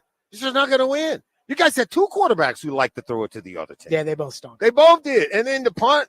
So that's why your team struggled. I thought defensively, if you notice, you guys ranked high and a lot of metrics that really suggest that the defense is good enough to keep us in games, or at least good enough to be competitive. It's because they don't giving up a lot of yards because they're throwing a bunch of interceptions and getting punts. But they weren't giving up a lot of points. You left that to your quarterback to give up points. That is a lot true. of the points scored was scored when your offense was on the field. Think about that. Let that marinate over you a little bit. That was directly tied into the performance or lack thereof of the quarterback. Solomon Wilcots, Solly, good to see you. Let's talk to Dr. Jones here for a second to tell us about how great Varicel is. Again, Dr. Jones, I might be a little too young for Varicel, but I'm sure it's great. No, yeah, there was a riveting conversation, I might add. The tumbleweeds got me. And like a tumbleweed, when you're dealing with cartilage lesions, you can be out there by yourself, and that's what we're talking about. Dr. Jones, there's a player on the Tennessee Titans by the name of L'Jarius Sneed, and I think he needs to come see you right now because he's got reportedly, I don't know this, I'm not a doctor, I'm not Dr. Jones. Apparently, he's got some of the worst knees in the NFL. So that's why Kansas City was like, here, take him. So can you fix his knees with Varicel? No. What we fix knees with are isolated cartilage lesions or smaller lesions that are well contained. And articular cartilage is that stuff on the end of a chicken bone, that grizzle. It gets a pothole in it. We can now take your own cells, put them through an arthroscopic assisted small incision into the knee and regrow those cells. So when it gets to the level of bone on bone, then probably not. But when it's before that, a small lesion or a well-contained lesion or several spots around the knee, we can put this back in arthroscopically and regrow that cartilage through small incisions called arthroscopic surgery. And how do people, they visit maci.com to learn more. And apparently they got a bunch of great safety information as well. So this is great stuff. Dr. Jones, thank you. Yeah, thank you. Solly, good to see you as always, my friend. Stillman and Company, we continue from Radio Row on 102.5 The Game.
Stillman and Company, we are live out at Radio Road, Super Bowl 59. Our coverage presented by Hiller Plumbing, Heating, Cooling, and Electrical, and by Family Leisure. Boy, I told you guys that Solomon Wilcots spot, that's one I want to do every year. And so Solly was supposed to be on at 3, but because, he likes to talk a little bit, Solly got pushed back to 3:15. And so, again, we were waiting to get Solly on, and I felt a little disorganized and disjointed, being like, he's coming on, he's coming to sit at. And then I see the response in the text line, and I see the people when it comes to Solly, they're like, thank God Solly came on the show. I'm telling you, one of my favorite guests every year. We argue for 15 minutes every time. And then 2 years ago, he handed us a bunch of voodoo pills, and this year he was pumping these knee cartilage surgery things, the like. Ian, I was really disappointed when Dr. Jones over here couldn't tell us that he could help L'Jarius Sneed's knees. Yeah, he wasn't too, I guess optimistic that his stuff would work this time around with Mr. Sneed, but maybe a couple of years ago, maybe there's nothing that can save L'Jarius Sneed's knees at this point. Who knows? Phone lines are driven by WilsonCountyHyundai.com at 615-737-1025. Jared in Spring Hill has been waiting patiently and is up next here at Radio Road. Jared, thank you for calling. Go ahead. Hey, good afternoon. Good afternoon. So you kind of hit on last week about Cam Ward not being able to. He kind of ran an elementary clap style kind of. Let me look over to the sideline, get a play call, versus Shador, who had Pat Shurmur, who has NFL experience and a little bit more skins on the wall. So this is just you. Can you evaluate both of these quarterbacks based on their offensive coordinators and their training and education that they got in college? And then how much should that weigh into the evaluation process between the two athletes? Gentlemen, hey, Stillman, thank you so much, man. Keep it going, brother. Thank you. So I'm going to answer this in a much larger way. Like, that's a very loaded question about, could we look at Pat Shurmur being a former NFL coach and Cam Ward? And I don't even know. I think Shannon Dawson is the OC at Miami, and I only know that name because he used to be at Kentucky. I believe when I was still on the radio in Kentucky, he was the OC there. So, again, big, loaded question about can we use that? The short answer is no. And that's also the long answer, but it's a little bit more complicated than that. If it only mattered who the coach was, then every player that coach had would be the same. And I remember years ago, I asked the old man, I said, you made the pick for Pac-Man Jones. Steve McNair was clearly up in age and injured and everything else. You guys took Vince Young a year later. Why did you not think about taking Aaron Rodgers in the first round of 2005? Now, again, hindsight is obviously through the roof when it comes to that. But he said, because Jeff Tedford, the coach at Cal, had a lot of quarterbacks that had come out, and they had all been busts. And he referenced Kyle Bowler as one that went to the Ravens, and he was kind of a bust. And he said a lot of people thought that Aaron was just the next Jeff Tedford bust at quarterback. And so that's why you can't look at the coach and say, well, he was coached by Johnny, so he must be a better player than the other guy. I mean, what they asked Cam Ward to do at Miami is not going to be what's asked of him in the NFL. But again, what they asked Patrick Mahomes to do at Texas Tech is not what is being asked of him at the NFL. But Mahomes has been able to learn that. Mahomes has been able to, again, with the year that he sat behind Alex Smith, they've been able to see all of that. And so I say this because, again, one thing that none of us have the answers to the real info that is proprietary information for the teams. So I use the example of Bill Walsh, who I think is probably the best offensive coach, maybe Andy Reid right there with him, but probably the best offensive coach in the history of the NFL. And Bill Walsh once said that Rick Meyer, if you remember the 96 draft, it was Bledsoe 1, Rick Meyer 2. Rick Meyer was a career backup. I think I watched a top 10 show on the NFL Network about busts, and they said Rick Meyer could not throw to one side of the field. He could only throw, I think he was right-handed, he could only throw to the right side of the field. But Bill Walsh came out and he said that Rick Meyer was the next Joe Montana. Well, I think Bill Walsh would know something about quarterbacks. And yet, how could he have gotten that so wrong? Again, career backups the next Joe Montana. Because the things that are really important to measure, how smart you are, how cool under pressure you are, that's something the Titans have really highlighted because Will Levis seemed to be very smart. And Will Levis seemed to have a lot of talent and a strong desire. But then when the game got going, Will Levis couldn't control himself. So are you cool under pressure? Are you smart enough to be able to learn the new information and disseminate it? Because it's harder in the NFL than it is college. So all those things are real questions that we don't have the answers to because we're not meeting with Cam Ward. Cam Ward is not going to sit down with us. We're going to put up the Miami game and say, okay, this interception here against Cal, what happened? What'd you see? On this blitz, why did you hold the ball in the pocket? And then there's the mechanical aspect of it, too, about who's going to be willing to get better. I think the sentiment, though, is that Cam Ward has more talent. Shedeur is more refined. But again, most people I've talked to do not consider it 1A and 1B. I think they consider it number 1 and then Shedeur number 2. And what I've gathered here is most people don't like it. Now, Solly Boy, he really pushed back on the whole Deion show thing front. I mean, is it wrong to say that Deion Sanders brings a distracting element as at least a worthwhile discussion? Well, we don't know that for sure. We're just assuming but so. It has to be brought up, does it not? Again, do you think Deion's going to be an issue with the Deion show? If you want to say no, then the answer is no. But to act like it's not a thing, I mean, hey. Well, I think some people are just assuming it's going to be. I mean, if I had to guess, I would assume it's going to be. So, but people are just guessing on that. They don't know for sure. We don't know for sure. Deion Sanders is the definition of go in there and make it about you. And so is there a way that Shedeur Sanders can be the quarterback of the Tennessee Titans and Deion Sanders, his dad, not make it about him? I don't think he wants to take the spotlight away from him, though. Does he? I don't know, man. I don't know if he wants to take the spotlight or more so as a protection thing. Well, is it a protection thing that if Shedeur stinks, Deion's going to hold his press conference in Boulder about how the Titans are doing Shedeur wrong? If Shedeur had the year that Will Levis had, and we got some Will Levis defenders out there. Now, they're not as plentiful as they used to be, but there are some serious Will Levis defenders out there. There's one guy on Twitter that never shuts up about how Will Levis has always been done wrong. And I think we can all agree Will Levis was done wrong to an extent, but not sure it matters. This is the NFL.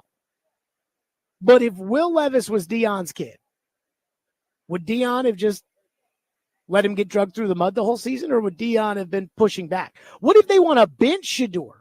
How's Deion going to respond? And again, if you're going to tell me that Deion's going to say, hey, that's the Titans' business, and I'm the coach of Colorado, and I'm here to talk about these young men here at Colorado, good. That's how it should be. But you can't say it's not a concern. You can't say that it isn't something to be weary of.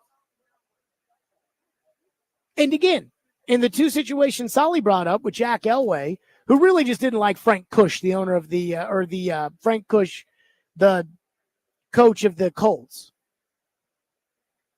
and Archie Manning, both those teams picking first did get screwed. Granted, the Chargers ended up getting a nice haul, and Rivers was a good quarterback, and the Colts got a guard in exchange for John Elway. 615-737-1025. More of your phones to roll through here on the program. 615-737-1025 live out at Radio Row. And our coverage is presented by Hiller Plumbing, Heating, Cooling, and Electrical, and by Family Leisure. That number is 615-737-1025. If you want to weigh in on the program, we do have something to give away, which we will be giving away later on here as well. Stillman and Company, let me tell all the fine folks out there, Dunkin' fans, come experience the new age of Dunkin' at the grand opening of their newly remodeled Brentwood location at 4930 Thoroughbred Lane this Friday.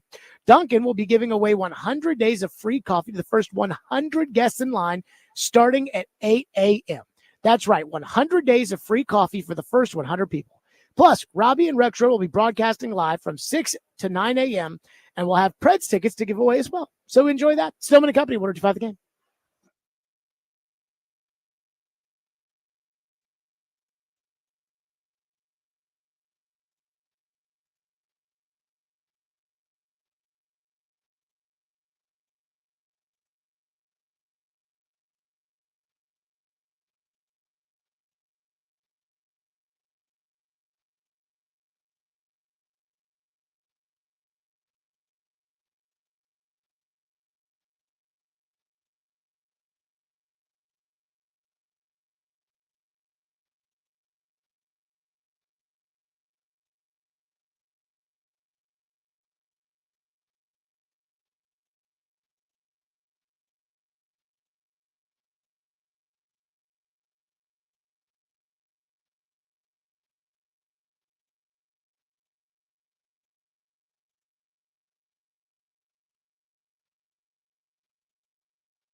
Stillman and Company, if I sounded a little distracted in that last segment, I got to be honest with you guys, I was. As we're live out here at Radio Row at Super Bowl 59. And our coverage is presented by Hiller Plumbing, Heating, Cooling, and Electrical, and by Family Leisure. So, This guy, who looks like Andy Reid's long-lost brother, but definitely not Andy Reid. This guy in the last segment, Ian, just stood like over my right shoulder while I was, taking that call about the quarterbacks or whatever, and then was responding to text messages, whatever. And this guy just stands over my right shoulder, like clearly I'm on the air. Again, this is Radio Row. And I understand that most people here aren't doing radio shows anymore. It's like half radio shows, half streaming.com, whatever. I get it. But like clearly I'm on the air. And this guy and his wife, which is another red flag, by the way. But they're just standing up, like right behind me. And she's kind of like off to the side waiting for him. And I kid you not, there was a part of me that's like, are they trying to rob me? Like, are they going to rob me while I'm streaming live? Because it's like they're waiting for me to get done talking. And then it's like, pull out all your money. I'm like, what's going on here? Plenty of witnesses nearby, at least. Plenty of witnesses and security here at the Super Bowl. And so I'm sitting here and I turn over when, we go to break, Stillman and Company, 102.5 The Game. I take the headset off. I look over at this guy and I'm like, what's up? He's like, do you won't have somebody come on the air with you? I'm like, what? He's like, well, I watched Cam Ward play in college. He's with some Florida paper or something. He's like, I watched Cam Ward play in college. I can come on and talk about it. And it's like, I'm like, no, I can't. I can't put somebody on the air I've never heard of who creeps me out to talk about Cam Ward. That's just not going to happen. So if I was distracted there, then I apologize. Thomas Dimitrov's coming up, by the way, at the top of the hour, former NFL general manager. He did interview for the Titan job. And we are going to ask him about the interview. Who was asking the questions? What were the questions being asked? What was his plan to try to sell to them to get the GM job? Because he had to know he was a long shot candidate. So if you're going to do that kind of interview, you're going to have to swing for the fences. So we'll do that coming up. One texter says in all caps, Jared, why don't you like Deion Sanders? What did he do to you? First of all, I used to love Deion Sanders when I was a kid. I was an Atlanta Braves fan, and Deion played on. I am not saying that Deion is going to be a problem. The difference is I'm not assuming he won't be either. And there's just too much evidence when it comes to Deion Sanders that he can make a mountain out of a molehill. Again, it's a show. That's what he's been his entire career. And if you don't think that sometimes has negative effects, then you ask why John Sherholtz, who's in the Baseball Hall of Fame, couldn't do Deion anymore. You ask why Bobby Cox, who's in the Baseball Hall of Fame, couldn't do Deion anymore. They didn't do Deion's documentary when they wanted to talk about Deion playing in Pittsburgh in the NLCS the day he played in the NFL. I mean, again, this is not like no one's ever had a problem with Deion Sanders before. I would say ask Tim McCarver, but he's no longer with us.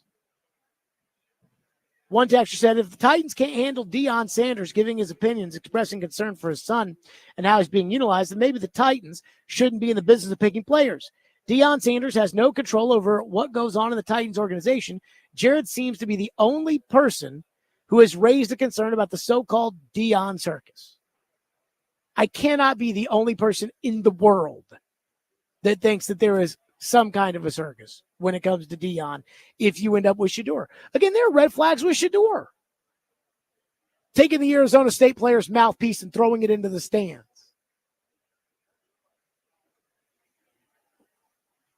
I mean, come on now. One texter says, I feel like the offensive coordinators are more of a factor than Deion. Again, like Ed Orgeron coached Joe Burrow. That doesn't mean that Joe Burrow was a bum without Ed Orgeron. Like, Philip Fulmer coached Peyton Manning, who's one of the greatest quarterbacks who ever lived. Philip Fulmer also coached Jonathan Crompton. Should we go get him to come be the quarterback of the Titans? Just give me a break. One text says, Dion already FaceTimed Shador the first time he met with any coaches. Yeah, that's another thing, by the way. The Dion FaceTime Shador and the Titans coaches were like, yeah, answer the phone. Come on now. Unplanned. Yeah. Boy, because that doesn't sound like a headline-grabbing story. All right, let's get to Thomas next. Stillman and Company. We'll see if he's on time or not. Stillman and Company, live from Radio Row, and our coverage presented right here by Hiller Plumbing, Heating, Cooling, Electrical, and by Family Leisure. And let's give something away because I'm in a good mood right now, so we'll do that. Be caller 5 right now at 615-737-1025. You want a family 4-pack of tickets to the Athletes Unlimited professional basketball games at the Nashville Municipal Auditorium on Saturday, February 8th. Tip-off is at 5 o'clock. Stars playing include Alicia Clark, Sydney Colson, Lexi Brown, Jordan Hurston, Isabella Harrison, and more.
Stillman and Company, 102.5, 106.3 The Game, streaming live on Twitter, Twitch, YouTube, and Facebook live from the Busy Bee Plumbing, Heating, and Air Conditioning Game Nashville studios. We are presented by the Southern Bank of Tennessee. We are live at Radio Row, presented by Hiller Plumbing, Heating, Cooling, and Electrical, and by Family Leisure. And we are joined by former NFL general manager, former NFC champion general manager, Thomas Dimitrov, who is now the CEO of Sumer Sports. Thomas, always good to have our yearly chat here at the Super Bowl. Good to see you. Well, there's always a little cool edge here. We always have a good time with it, right? I mean, things are rolling. It's the first day. Are you here until Friday? I am here until Good Friday. for you. When do you leave? Thursday. Okay. Yeah. But there's a lot of energy here, as you know. Oh, tons of energy. Okay. What was your pitch to the Titans? You interviewed for the GM job. You had to know going into it, you were probably a long shot candidate, since my guess is they probably had their mind made up before they even started the search, but that's neither here nor there. What was your pitch to the Titans when you interviewed, and who did you interview with? It's funny, by the way, I did get some texts from people who would say that I shouldn't be worrying about this place because it was something, I can't remember what it was. It was like, you don't have a shot at this. And I thought, well, that's not how I was looking at it. I thought going in there, what happened interestingly was Chad Brinker and I have had some conversations, and I really appreciate Chad. I do. I think Chad's situation was he was going to bring in probably 8+ first timers, and then there might be 2 guys that had experience. So I wanted to be very clear that I wasn't just coming in just to interview for a sort of a juxtaposition interview. And we had a really good talk about that prior to coming in on the interview, that was something that they were truly looking at. They also brought in Reggie McKenzie, right? Mm-hmm. I think Reggie as well, 2 guys that had experience. But I thought the interview went really well. I thought we had a really good conversation. I think in the end, I mean, I really do, and I mentioned this in the hallway to you, I think going through that process was good for me, right? This is the first year that I've gotten back interviewed. I interviewed for the Jets and I interviewed with Tennessee, of course. And this was important for me. But in the end, the way that it all was with Chad Brinker being the president and having ultimate final 53, I think it's a great situation for Mike Borgonzi to come in. I think Borgonzi is a really, really good football man. I think he's got a really good eye. He works his butt off. He's a tough guy in his own way. I think he's going to be a really good mix. And they have a team of teams there right now, right, in my mind. Bring in Dave Ziegler, bring in Reggie McKenzie, and then you have you have Chad being over top of those guys. So I think that was right for them. I think they realized in the end, the experienced guy was not what was going to be right for that position. Okay, so what was your pitch to save the Titans? Like, what was the plan when you sat down and said, okay, here's what I would do if I was GM of the Titans?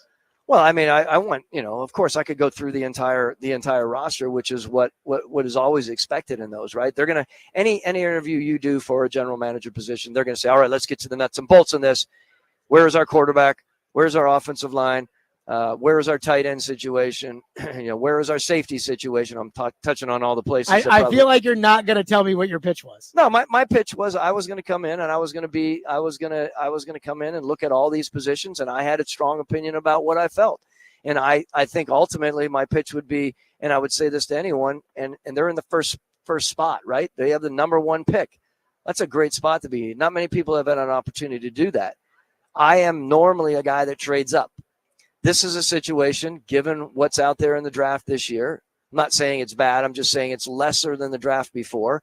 And the number 1, 2, 3, and 4 teams, or whatever it is, they have to think strongly about whether they want to use that pick on one of these first quarterbacks. I'm talking about whether it's Shadur or whether it's Cam Ward, right? You, by the way, tell me who you think the third is, because we could knock our heads against the wall to figure out who the third quarterback is in this draft. Dart.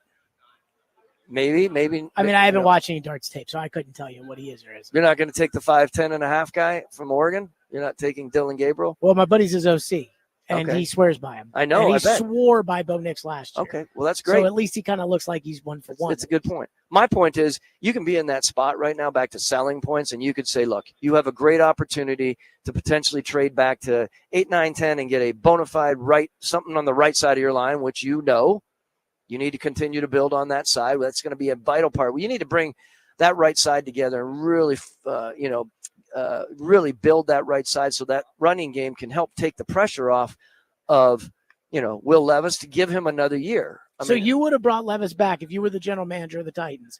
You would have looked to bring Levis back as the quarterback. Will Levis right now, that organization needs to decide whether he's the number 2 or whether they're going to try to make him the number one more time by building up the proper offensive line and run game.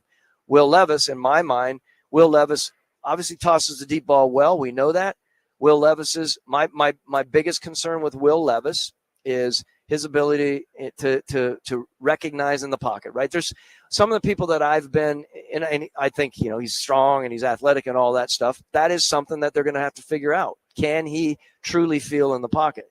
Because if they do build the offensive line and help him, prevent the pressures, can he feel it coming, right? That's a big thing.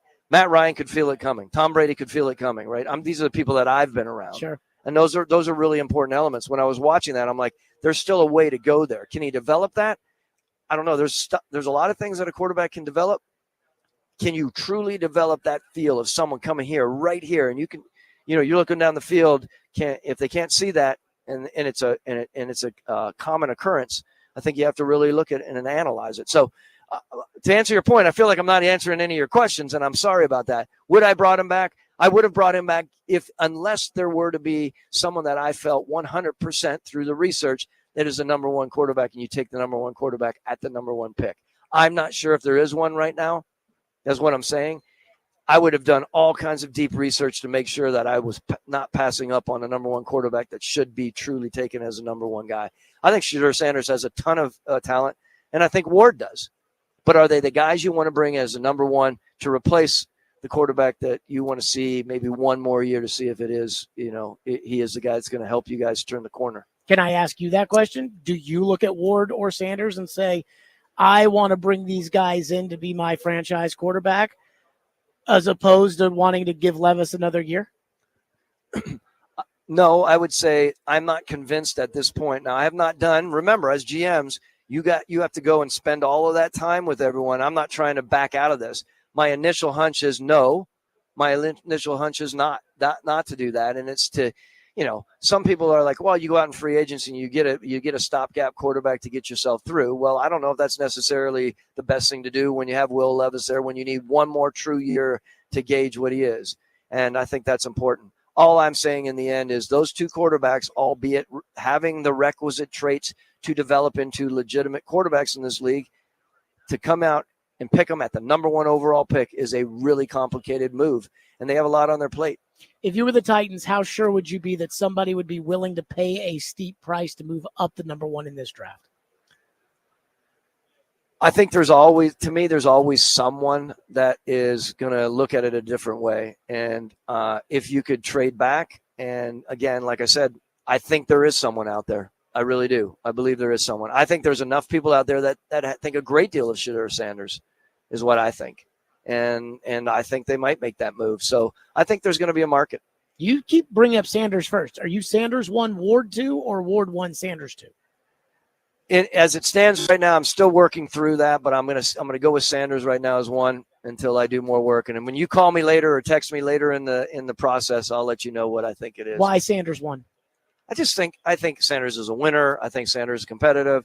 I think there are parts of Sanders' game that shows that he can make the throws down the field. He can move and do what he needs to do. He's not like the most athletic guy, right? We've seen that. We've seen other guys that are, you would think because he's Deion's son that he's got like the prime athleticism to move around and do whatever he's doing. I just think he's a guy that will continue to develop. That's what I like with him. And I love the fact that he's a competitor, and I'm a big believer in people, you look at your roots, you look at how you're raised, and he's a guy that's been pushed, and he's been pushed hard by his father. You're not worried about Deion being a distraction?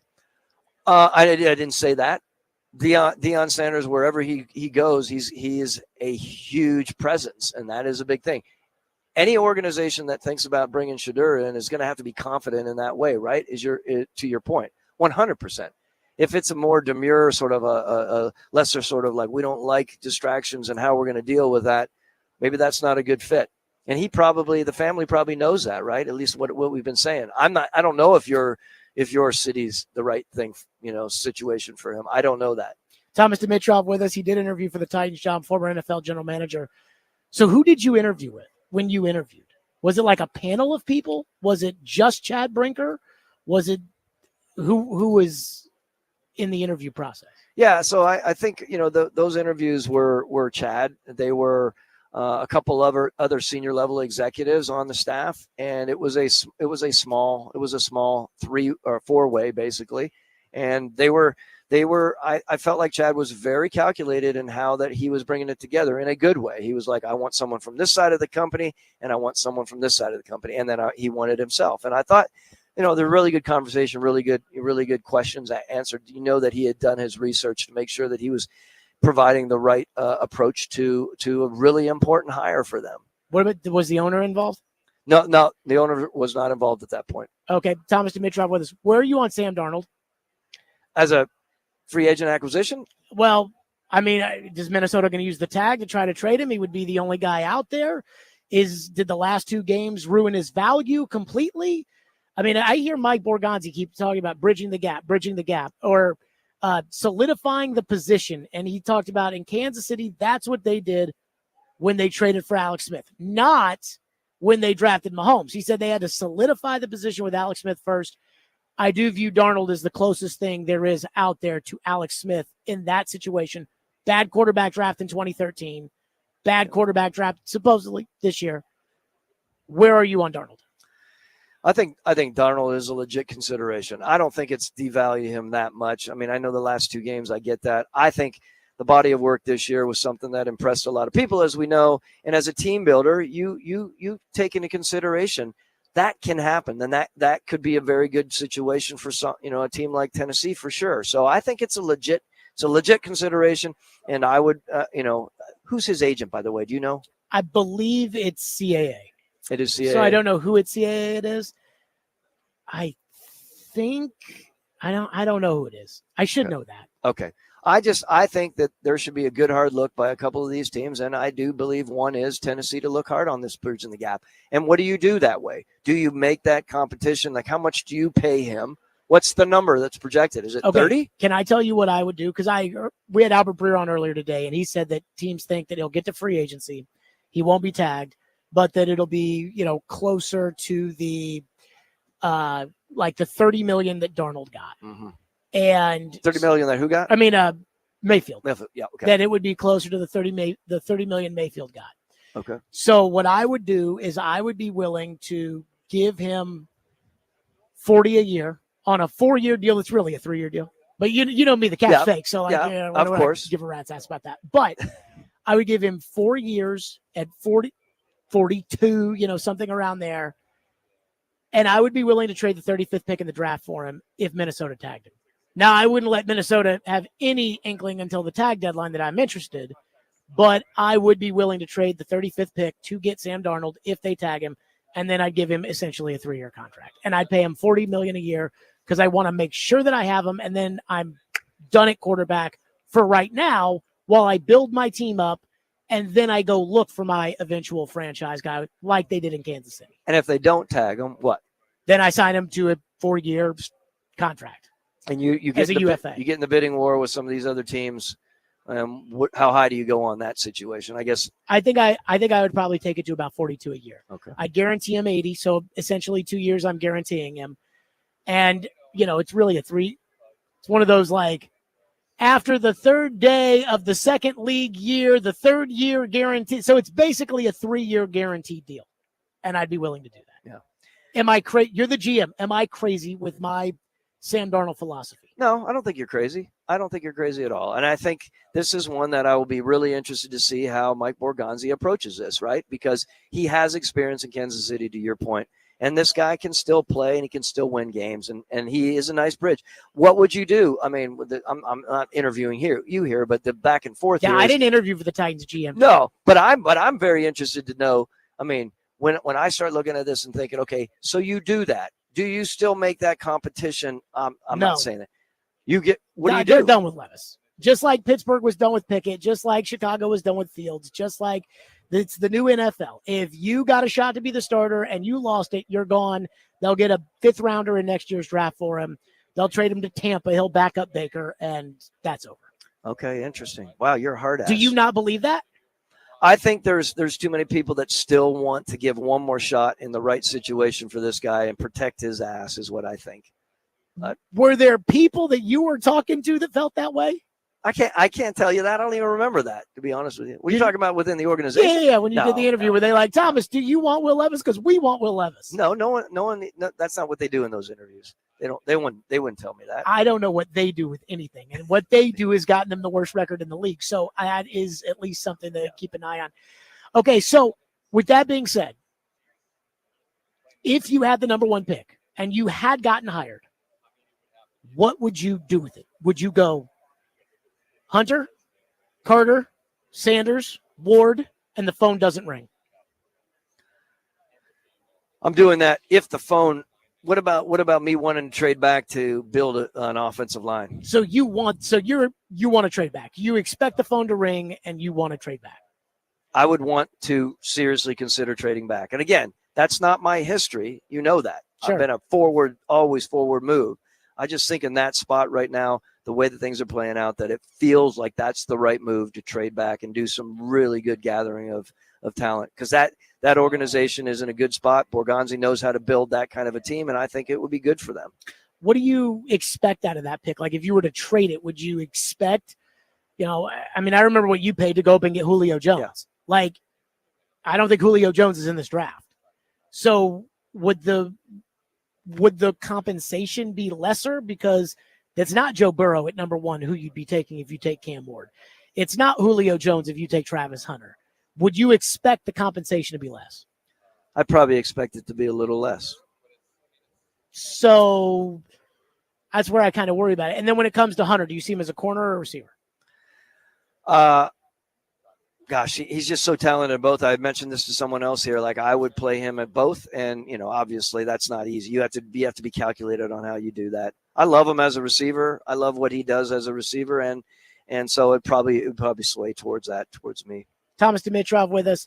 Okay, tell us about how great Sumer Sports is. Sumer Sports, again, we are growing fast, and we are, as I mentioned to you before, I know you're not a big believer in data, right? Is that categorical? Did you tell him that before he sat down? Stopsky, did you tell him that I'm anti-analytics? I'm not anti-analytics. I'm anti-Dan Quinn pissing away an NFC championship because we got to go for it. And then hearing the analytic community tell me that I'm wrong. That's what I'm against. Not Dan Quinn, Dan Campbell. Dan Campbell, yeah. Dan Quinn beat Dan Campbell. And yeah. Dan Quinn's not Mr. Analytics, is he? No, but he was your coach. But he understands. He understands the use of it. So anyway, we are a roster optimization company, right? I'm the president of this company right now. We are putting together some really good combination of subjective scouting. We have 5 former general managers and 25. Who? Yeah. Okay. We have John Idzik. We have Mike McCagnon. We have Phil Emery. We have Rod Graves does some work for us, and then myself, of course. And then we have a number of different personnel directors and scouts. We have over 600 years of scouting experience. We combine our scouting experience, the subjective side, right, the eye, with all of our data analytics people who are taking all of that information and helping create the algorithms that we present to the NFL teams and the NCAA. We're very involved in the NCAA as well on the NIL and portal. And so I know this is an NFL event. We feel like we can be a difference maker on the NFL side because we provide both of these things. Because in this league and the evolution of this league, if you're not at least cognizant of how to implement data, and let me say this is semantically responsible. I don't like saying data driven. I like saying data informed, because I don't want people thinking that we're driven and everything is driven by data. That's not what our company is there to be the right sort of augmentation, supplementation for these teams that are open-minded enough to know that you can take what you're looking at and say, all right, let's bring in the data. The data says he's not a 6'5", he's a 7'5". I'm making this simple. Sure. And we're saying we're not going to move him up to a 7'5" on the board because the data that Sumer is presented is saying that he's a 7'5". What we are doing is we're going back to the drawing board and trying to figure out. And at that point, that 7'5" data might have moved that grade from a 6'5" up to a 7'0", because it allows us to revisit. And it's always keeping us, to me, it's a very thoughtful approach to football now. In no way am I saying I'm not a football. By the core, I am about football evaluation. But what we're doing right now at Sumer, I think, is a difference maker, and I think it can be a game changer in the future. See, I think people are getting labeled too much by like, oh, he's an analytic guy or he's a football. I mean, you worked for Bill Belichick.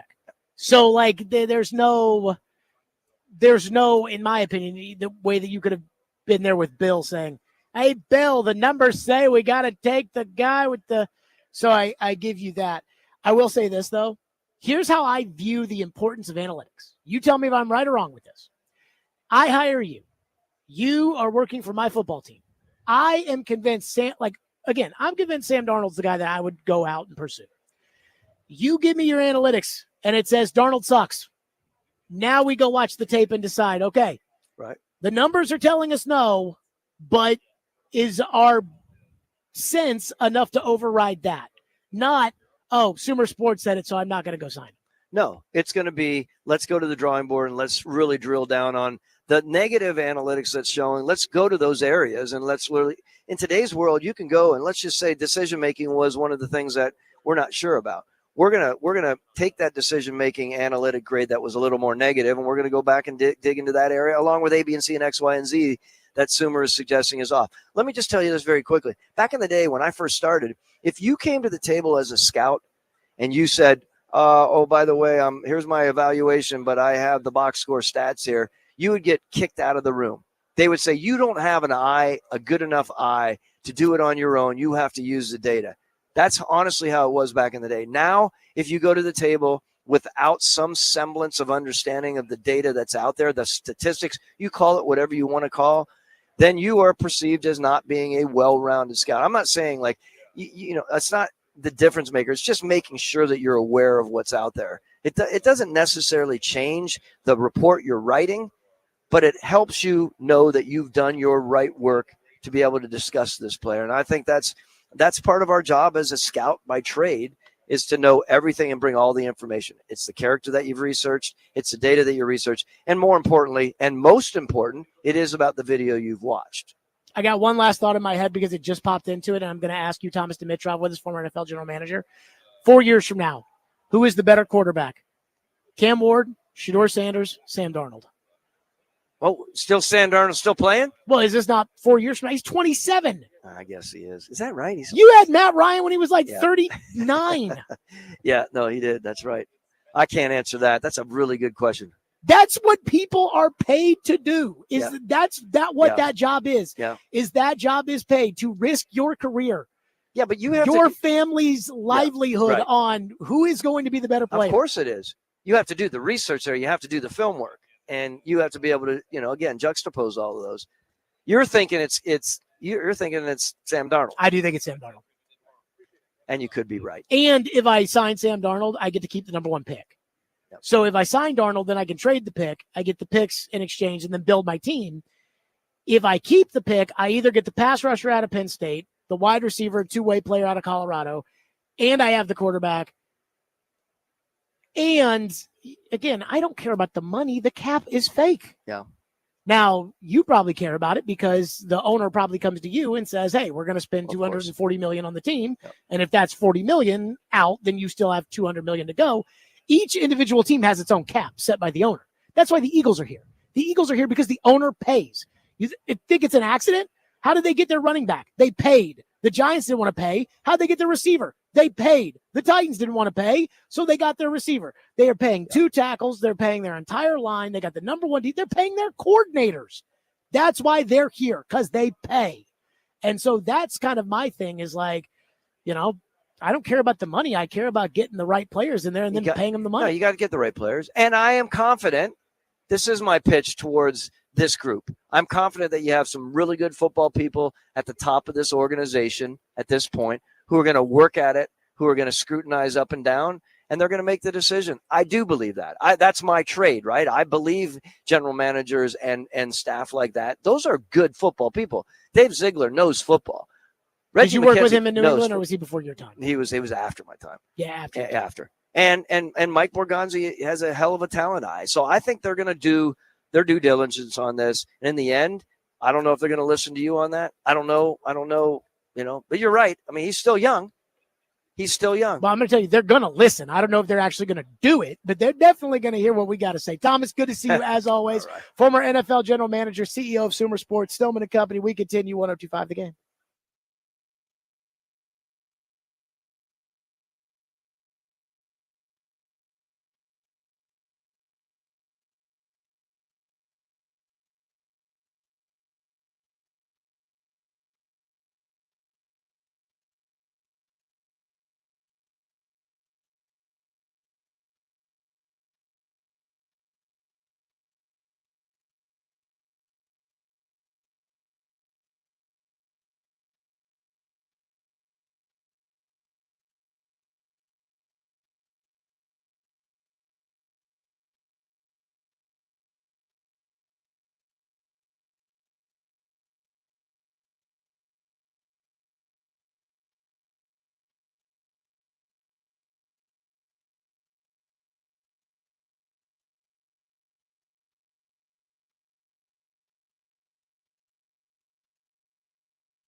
Stillman and Company live at Radio Row. Our coverage presented by Hiller Plumbing, Heating, Cooling, and Electrical, and by Family Leisure. And we are joined now by Ryan Leaf, former NFL quarterback.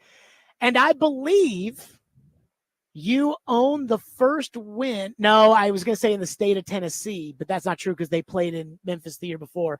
So the first NFL win in Nashville history at Vanderbilt Stadium against the Oilers. You won, I think, 13-6. Natron Means ran the ball for about 900 yards that day, and the Oilers stunk it up, and you won the game. Yeah, I learned pretty quickly that you may only get 2 possessions and a half in the NFL. In a Natron Mean Eddie George game? We had two possessions in the first half of that football game. And, lucky for me, we scored on both of them. We got a touchdown and a field goal, and we were up 10-3 or something like that. But Steve McNair was the quarterback. Eddie George was the running back. It was a big win for us. First road game for me. Started off my career 2-0. That danged Vanderbilt turf though tore up my leg, and I got a turf burn and it didn't get cleaned out well. I spent the next whole week in the hospital with a staph infection from it. So we got young quarterbacks to discuss, and I think that there's nobody better to do it with than you. The 2 quarterbacks coming out this year, Cam Ward, Shedeur Sanders, Titans hold the number 1 pick. What do you think of these 2 quarterbacks? I think they've both done incredible things. They've been great leaders for their programs. Cam Ward is started from the bottom. I mean, a no-star from Incarnate Word to Washington State to then Miami and to the Heisman Trophy ceremony. I mean, that's incredibly meteoric. So, they're both incredible. I don't know if they're first round. They're not first round grades for either one of them. So I don't think there's a first round graded quarterback in this year's class. Doesn't mean they're not going to get drafted in the first round because that's just how it works. GMs are going to live in the constant state of FOMO and fear they're going to miss that next great quarterback. And so, if I'm Tennessee, I'm looking. I still like Will Levis for as much as everybody did not like last year. I still think he's got the ability to be your guys' franchise quarterback. And having said that, I think you can trade back and collect some things that you need to do, and still, if you want to get a quarterback somewhere, so be it. But I think you can find a great guy who can rush the passer. I think you can find an offensive lineman to protect the likes of Will Levis. But I just don't know if you draft either one of these guys, it would be a reach. Is my point. I go back to your career, and how much do you think it is when these young quarterbacks come in the league? Because there's usually about 1 or 2 every couple years that pop, but there's a lot of guys that end up not making it. How much of it is the organizations failing the quarterback as compared to the quarterback failing the organizations? All right, so let's say Caleb Williams doesn't live up to the expectation of the number 1 overall pick. What would you say that Chicago did to benefit him in any way this year? Well, they would argue that they got him, the trade for Keenan Allen. They drafted him Roma Dunze. I didn't think they had a left tackle, which was a problem that I had. But. Well, how about this? They fired their head coach midseason. They also had him have 3 different play callers, and now they're already on to his second head coach and before his second year or third head coach before his second season even starts. Like, they did everything in their power to make it not go well. Just plain and simple. And so. He had no say in where he went and where he got drafted. All he did was be a great college football player. Chicago made that decision. So these organizations are ultimately, when you want to go, Ryan Leaf was a bust, and I'm like, well, it sure seems like the San Diego Chargers were. They're the ones that drafted me second overall. What the hell were they thinking? I didn't draft myself. If I could have had to say where I went, I would have went to Pittsburgh. That's an organization where you go to, you're going to have success because they have consistency. They're built to win.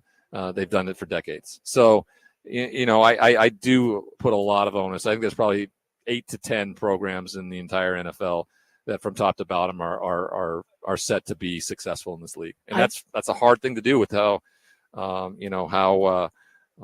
they've tried to make and legitimize every team in the league. But I really do. I think there's 8 to 10 teams that have longevity for being great programs in this league. I think that scares the crap out of Titan fans because I think they are going to I mean, I don't know if they're going to pick a quarterback or not, but I think a lot of Titan fans are worried about, hey, like every time it seems like this team picks a quarterback, whether it's Vince Young or Mariota or Will Levis, it seems like it's kind of the same result. Shake Locker. And in the case of Vince Young, he was rookie of the year his first year, and then they ruined him. And then with Mariota, everything you just said with Caleb Williams, they did with him. So I think there are Titan fans that are really worried about this, which is if you draft Cam Ward and there's work for him to do, that the Titans will not be the ones to be able to get the best out of it. Yeah, I would agree with that. I think that it's been the fact that they let Vrabel go. That for me was, and this guy got a team to the AFC Championship, got him to the number 1 overall seed. I think that was a giant mistake. I know there was conflict with the GM and who bought the groceries and who made the omelets and all the stuff that went with it, but. Yeah, I kind of think that was a big mistake on their part. We'll see. Listen, both those quarterbacks we talked about most likely are going to get drafted in the top 5. It's just the way it goes, and they can't do anything about it. I thought the best thing that ever happened to Will Levis was the fact that he fell to the second round. Because guess what? That isn't necessarily a miss. Grabbing a guy in the second round, he becomes a starting quarterback. I mean, hell, the first time he stepped on the field as a player, he throws 4 touchdown passes. Okay, so he's capable. But there wasn't that anchor that walked around with him as a first round draft pick. That's a huge expectation to try to meet. And so I thought the best thing that happened to him that night is that he fell to the second round because he was a second or third round quarterback in my eyes. And if you look at him that way, if you're Titans fans, give him another year of this offense with some work with Jordan Palmer in the summer and with the coach's second year in an offense in his second time. So I think that's a meaningful thing in my eyes. Ryan Leaf is with us now on the program. When you say second round grades on Ward and Sanders 3 years from now, if you were the quarterbacks coach of the Titans and we looked at you in a meeting and we said 3 years from now, who's going to be better? Will Levis, Cam Ward, Shedeur Sanders, who would you pick?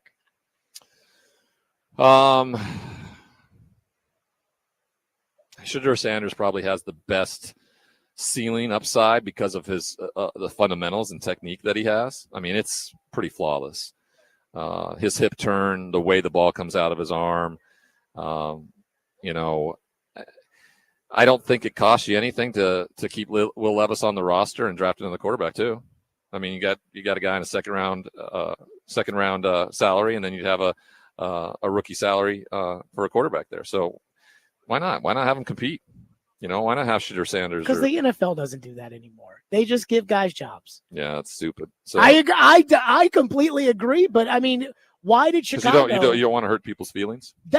Why did Chicago just give away Justin Fields for nothing? I don't know why. I made it very clear when I talked about it last before the draft that they should keep Justin Fields, and I actually said they shouldn't even start Caleb this year. Right? They should let him sit. And I really do think that Justin probably gets that team with that talent to the playoffs last year. Ryan Leaf with us on the program. Where are you on Sam Darnold? If the Vikings let him go to another team, the Vikings will never win a Super Bowl. Plain and simple. You'd let a guy go who just won you 14 games. I mean, no one's done that since I think the Moss and Dante Culpepper. I don't know how many games Favre won in his 2 years starting there, but I mean, you got a guy in Kevin O'Connell's offense who just showed you that he can win 14 games. It would make zero sense to me that you're like, okay, thanks for bridging that gap. JJ McCarthy, who's never played before, who we have no idea that can do that at all, we think he can do better. I mean, that is a huge leap of faith. I think you have to extend him there. If he goes somewhere else, Minnesota, you're never going to win anything. Period. If Minnesota extends him and they were to put JJ out of the market, would you take him before Sanders and Ward? I don't think they'll do that, but yeah. I had a first round grade on JJ McCarthy last year, so definitely, that's the biggest thing for me. These, the talking heads and everybody that spouts off the Jackson Dart now as a QB2 after the the Senior Bowl from a media conglomerate, like that's absurd. Like the grades are done in-house with the scouts, general managers, coaches, all through that process. And no one knows those grades unless they want to make them publicly known. Like Peyton and I don't know our grades until after the draft when it came out that we were both 9.5s, which were some of the highest grades ever for quarterbacks. And I think Andrew Luck after that was the next highest ever, like 9.8. Like he was like perfect at what he was. And so, when Mel Kiper says he's a first round pick, that's not necessarily what the teams think. Mm-hmm. They may have a completely different grade on him. And I don't think teams are swayed by that. I think ultimately that, when you have a good owner, they stay out of that business. But those that try to get involved, they are swayed by stuff like that. Like they are swayed by social media. They are swayed by media outlets, and they are swayed by that people in their ear, which is crazy to think that you hire these guys and you own this big team, and then you're willing to let something as flippant as that make your decision and sway your decision. You hired the guys that are professionals to do it. Let them make those decisions. Could you imagine if somebody told you, we're paying a guy $2 million to be our general manager. He wants to do this, but Jared Stillman on the radio said that we should do that, so let's do that instead. Well, listen. I mean, you saw Woody Johnson come back and Madden football, baby. Fire the not high enough ratings on that. Our guys are not rated high enough. We're not getting high enough rated guys. I mean, it's absurd. Some of the things that billionaires, they're just oblivious to everything that's going on outside, except the things they focus on. Even the people they hire to do the job they want them to do. Ryan Leaf, as always, great stuff. So, if you were the Titans, you're the general manager. Do you trade the pick? Do you take one of the quarterbacks? Do you take Hunter or Carter? If I had to make the pick, I'd probably go defense. So I'd probably go Carter. I'd trade back. I'd try to build some things. Who would be I think a real steal in round 3 if you want to go get a quarterback still. Riley Leonard is. I think he's up and coming. I think Notre Dame really did him a disservice this year with the offense they ran.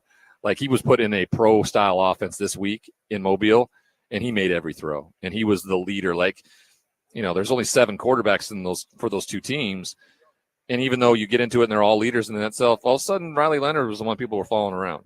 And that says something. That says a lot. And so he's a good-looking guy. If you want to find a guy maybe in the 2nd or 3rd round again, to compete, I like the kid out of Louisville. Tyler Shuck. Tyler Shuck is if he can stay healthy, because he is a beast. I mean, he is big. He is 6'6", 230 pounds, and it can run and is athletic. So, there's some good guys that you can get for really great value. I just think with those 2 guys that everybody's throwing into everybody's faces would be a reach in the 1st round. Ryan Leaf, as always, I love your stuff on NFL radio on Sirius XM. When I hear you, all kinds of stuff. Who are you here with today? I'm here with the Last Mile. We luckily it's the Last Mile with Sirius XM. And what it is, it's a foundation that was started about 15 years ago that placed programs in prisons, educational programs, ones that were around skill sets that you're going to need when you get out. Coding. They learn how to code while they're in prison. They learn audio and video production, because these are real applicable skill sets for when you get out. If no one's going to give you a job, these are things you could actually do yourself. Content's a huge piece of things in the audiovisual world right now, and they have a story to tell. And so we're there to give them hope. And what started about a year ago is that SiriusXM said, we love this organization. Would you guys be interested in telling their stories with the Last Mile Radio? And about 6 months ago, I was asked to be the host. And we've done some really incredible things already. I went into San Quentin 2 weeks ago, spent the day with a bunch of guys in the programs. And I mean, they're just searching for hope. 95% of the incarcerated individuals in the United States are going to get out. They're going to get out. So why are we not rehabilitating them so they can be give back to their community and not victimize it? And so that's the hope with the Last Mile. And I get to tell incredible stories and have incredible people on. I had Larry Miller on, who's the chairman and president of Jordan Brand. And people don't know, 16-year-old kid and growing up in Philly, he ended up part of a gang, shot and killed somebody, spent years in prison. But back before internet, back before background checks, he goes on and becomes the president for the Portland Trailblazers, and then goes to work for Phil Knight and Michael Jordan as the head of the brand. Story starts to leak and come out, he gets on top of it. He's got to call Phil Knight and Michael Jordan. Those are his bosses, and tell them the story. And they say, we know who you are. We know what you've done. You're not being judged for the worst, your worst moment in your life. And they said, you get out in front of it. You and your daughter write that story. And he wrote a book, and it's amazing. I had him on. It's a crazy deviation from my broadcasting world because it's been so based in sports broadcasting. Sure. But I've just found this incredibly purposeful, and it's kind of going to be the foundation setting all the other stuff. I think calling games and doing radio, around sports, I think it's just going to kind of be that, that enjoyment, the fun part of it all. And, but this stuff that the Last Mile brings to the table is purposeful, and it can change futures for people. It really can. Ryan Leaf, as always, thanks for stopping by, man. Love listening to you. Great stuff. Stillman and Company, 102.5 The Game. Thanks.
Stillman and Company, we are live out at Radio Row. Our coverage presented by Hiller Plumbing, Heating, Cooling, and Electrical, and by Family Leisure. We're very thankful to all of them. 615-737-1025. We'll run through some of your phones here in just a second. But, Ian, I got to say, I am a little surprised by, again, we've had, 4 people on today, and 2 of them, not that Albert Breer went there. He's more of an insider than he is an opinion haver. And Solomon Wilcots was too busy, getting on my ass about Deion Sanders. Yeah, yelling at you. But Thomas Dimitrov and Ryan Leaf both, granted, 2 very different backgrounds, they both are like, I think Will Levis deserves another chance. Now, I hope Thomas didn't say that in his Titans general manager interview because, again, Thomas was on my list of guys I would have hired. And if Thomas had walked in there and said, I think Will Levis needs another chance, that would have been a very big turnoff for me. But at the same time, it would have told me at least that he's a little honest. And I do like honesty. But I don't know, man. I don't know if I could do another offseason of, is Will Levis the guy? I don't even know how the Titans sell that with a straight face. If the Titans go into free agency and they don't sign a quarterback and they bring in another crap bum like Mason Rudolph to be the backup, and then they go in the draft and they don't draft a quarterback, and the Titans were to say, we're running it back with Levis. We've always believed in Will Levis with the coach who benched him at the end of last year. I don't know, man. I don't know, man. And yet both guys, Thomas Dimitrov and Ryan Leaf, again, could not have a bigger gap in kind of their careers and their lives. And they both were like, are you sure you're done with Levis? And Leaf's like, they shouldn't be done with Levis. Couldn't believe it. I'm actually shocked. Because the lack of other good options. And they're just like, hey, or maybe they just think the team around them was so bad around him this year. Maybe he could pick it up with some stuff around. I don't know. Joey from Bellevue says, awesome show, Jared. Great guest, and it sounds like some of them would run it back with Levis. Yes, it does. I mean, at the same time, with Ryan Leaf, whose side he's going to back between who's stupid, the quarterback of the team. And let's not kid ourselves. The team is stupid. The team has caused problems. Oof, crazy. I mean, just a wild day one of Radio Row. I did not know that I'd walk out of this thing. And there's actually some people out there people that interviewed for the GM job. And again, Thomas didn't say that he would make Levis the quarterback, but he definitely did not poo-poo on Levis, which I was a little surprised by. One texter says, Solomon Wilcots came after you, dog. That's wild. Solomon Wilcots always comes after me. Yeah, he does. This is a yearly occurrence. Called you out on T. Higgins last year. You tried to blame Solomon Wilcots. You asked him if he sold the Titans a lemon with Brian Callahan. Well, he came on the show last year talking about good Brian Callahan was in Cincinnati. So I wanted to ask if he sold us all a lemon last year. He defended his coach. 615-737-1025. We continue on from Radio Row at the Super Bowl, presented by Hiller Plumbing, Heating, Cooling, and Electrical, and Family Leisure. It's Stillman and Company on 102.5 The Game.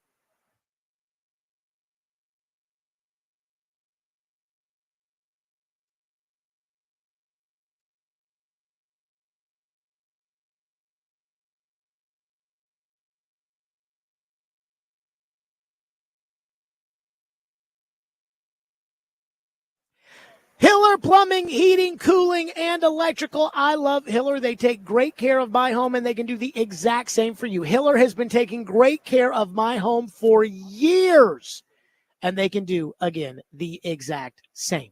Hiller has been in business since 1990, and they are family-owned and operated. And Jimmy Hiller was recently named amongst the most admired CEOs because of the way he cares for his team and his clients. And again, I know this because I use Hiller. Hiller has 100% satisfaction of happy you'll be or the service is free. And again, I know it because I use Hiller. If a customer is not pleased with the work performed, they'll make it right. Learn more at happyhiller.com for more details. That's Hiller Plumbing, Heating, Cooling, and Electrical. Proud supporters, the Preds, the Vols, and Vandy. Hiller, call the Happy Face truck today.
Stillman and Company, 102.5, 106.3 The Game, streaming live on Twitter, Twitch, YouTube, and Facebook Live. We are live from the Busy Bee Plumbing, Heating, and Air Conditioning Game Nashville studios, and we are presented by the Southern Bank of Tennessee, live from Radio Row at Super Bowl 59. Presented by Hiller Plumbing, Heating, Cooling, and Electrical, and by Family Leisure. And, boy, we got a lot of stuff in today. If you missed the show, go back and listen to it because, again, Albert Breer joined us at the beginning of the show. He said that the reason that Amy Adams Strunk fired John Robinson was because she wanted a happier building. That actually came out of his mouth today. But a lot of insight on Rand and Brinker and Borgonzi and all of that. Solomon Wilcots and I got into it in our yearly Solomon and I getting after each other. Solomon got after me earlier today. Thomas Dimitrov on our show. He interviewed for the Titans general manager job. Ian, what grade would you give Thomas Dimitrov on avoiding the number one question, which was, what was your pitch to save the Titans? I mean, he definitely was the school of Floyd Reese on this one. A minus. He said a lot, but he also said very little, if that makes any sense to anybody. And then we had Ryan Leaf on earlier who thinks that they need to give Will Levis another shot. And how about this one from Ryan Leaf? A doozy. Neither Sanders nor Ward has a first-round grade, according to Ryan Leaf. So make of that what you will. So I have a little potpourri to get to with a bunch of different little topics that we didn't get to necessarily today with all the stuff we had going on. So the first is Mike Borgonzi at the Senior Bowl on NFL radio at Sirius XM. And he was asked about what did he learn from Patrick Mahomes in Kansas City. Here's what he said. What did you learn during the research of Pat Mahomes, followed by the acquisition of Pat Mahomes, sitting him for basically a year outside the last game of the year, and just the development of the player? I know I'm good friends with Brad Childress. He was there then. Yep. And I just, I think those are the things that help all of us become better at what we want to do. Just a little bit on the Mahomes journey as you saw it. Yeah, you have to have a plan. I think that's the biggest thing when you draft one of these guys. And we certainly had a plan in Kansas City. We were blessed to have Alex Smith there at the time, and he kind of took him under his wing. But there was temptations there to play him early on because, he's just the physical talent that he has. But I think it's important as an organization to be aligned and having a plan for that quarterback when you bring him in. And some of these guys are ready to play right away, but you have to have a plan coming in and evaluate them through OTAs and training camp to see if they're ready to play. Okay. I'm having a hard time getting over whether or not this is just a line that he told them, just, hey, GM's doing an interview. They asked me a question. And so let me give them a little something without giving them anything. Hey, breaking news. General manager says you have to have a plan. Boy, that's real hard hitting.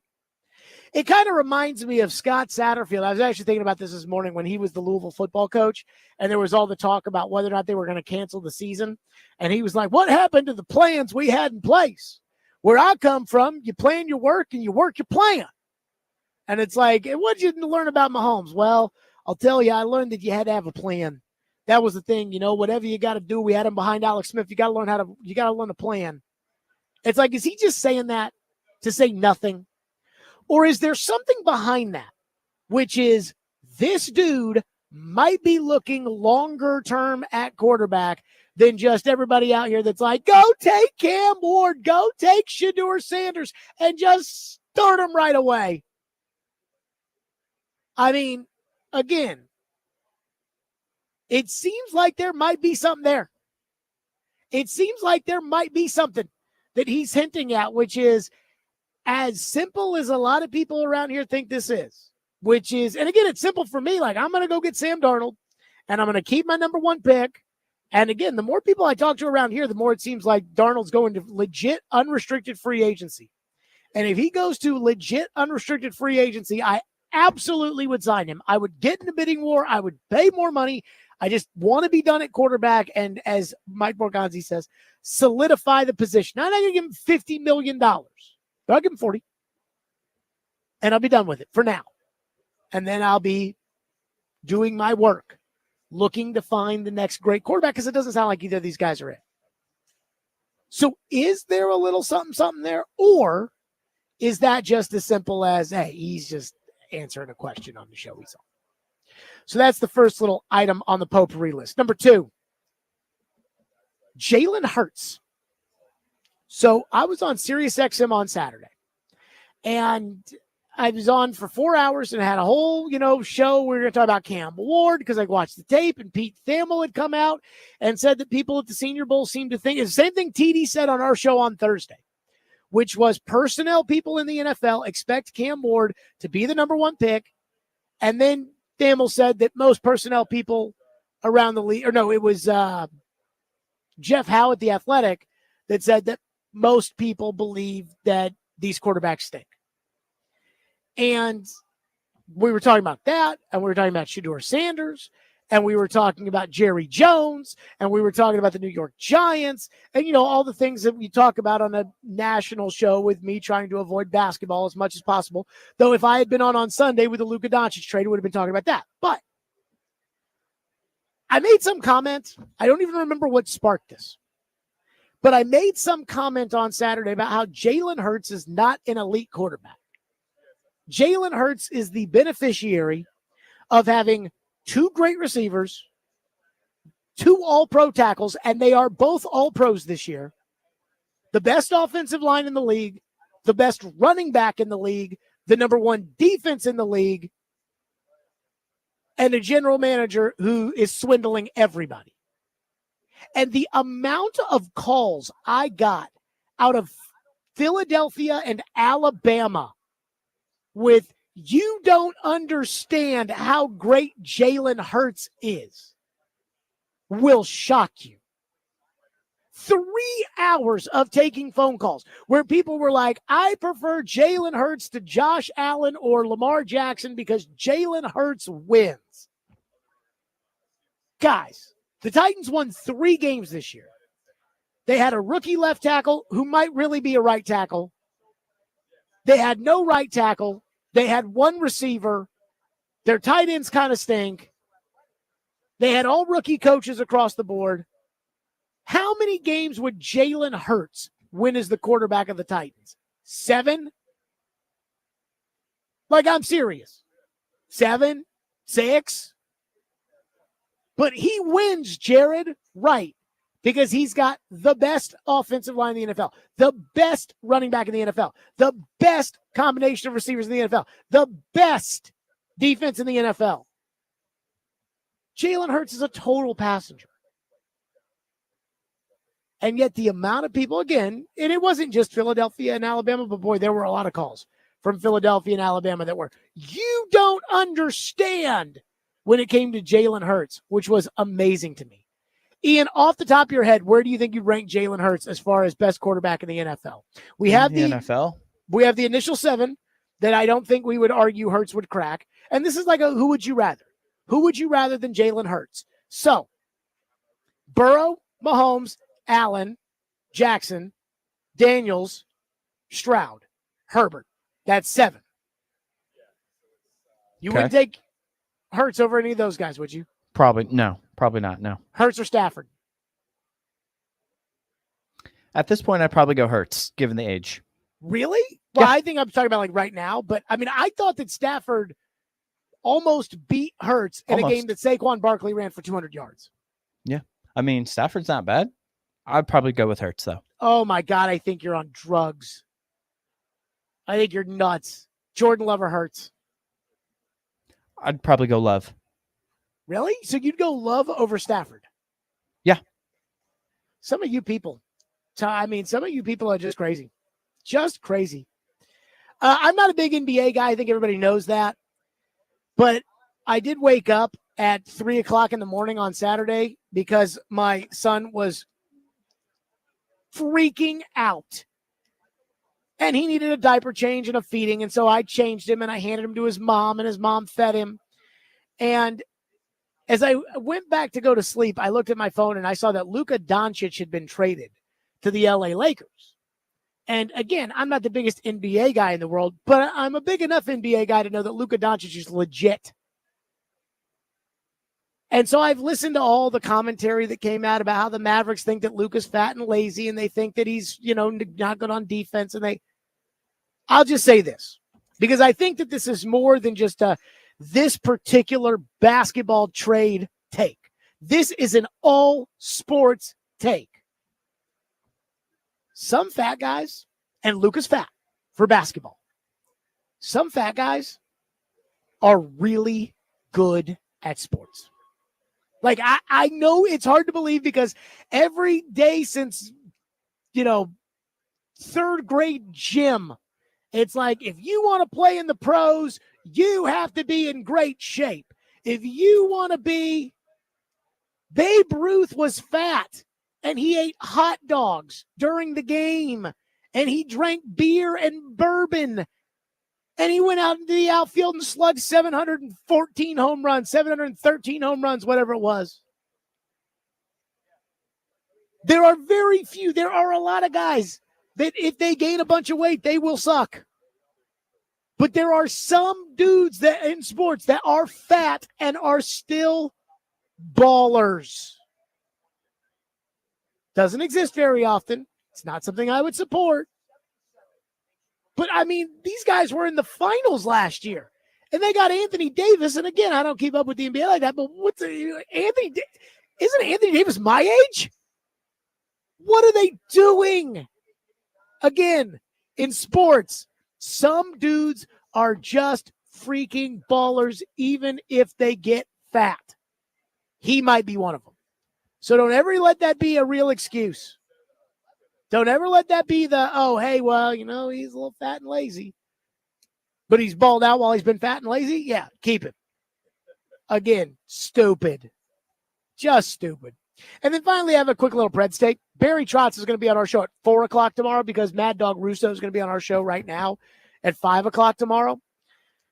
So I love Barry, and I hope things work out for the Predators. But I did watch the games this weekend.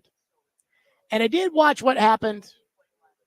Pittsburgh, Buffalo, and those teams stink. And I did watch Philip Tomasino score, and then after the game, he was interviewed and talked about, I love it here in Pittsburgh, and that's embarrassing.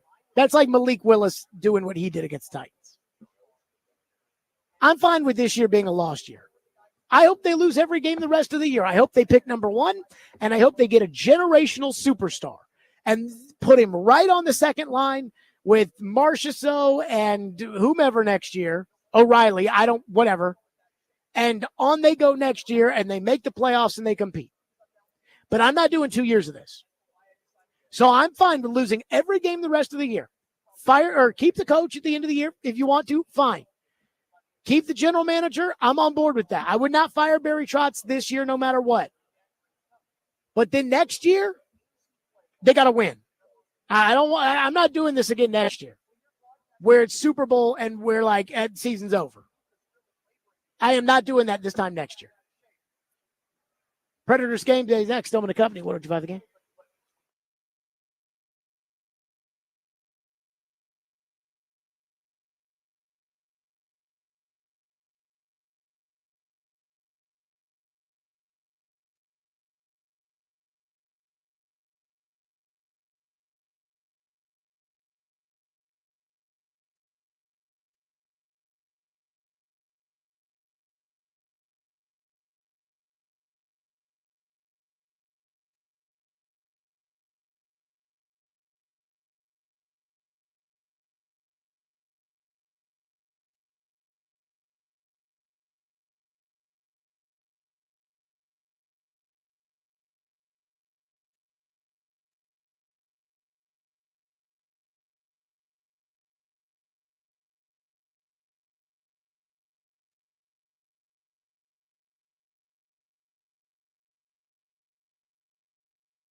It's hockey night in Smashville. Walk over to Yossi.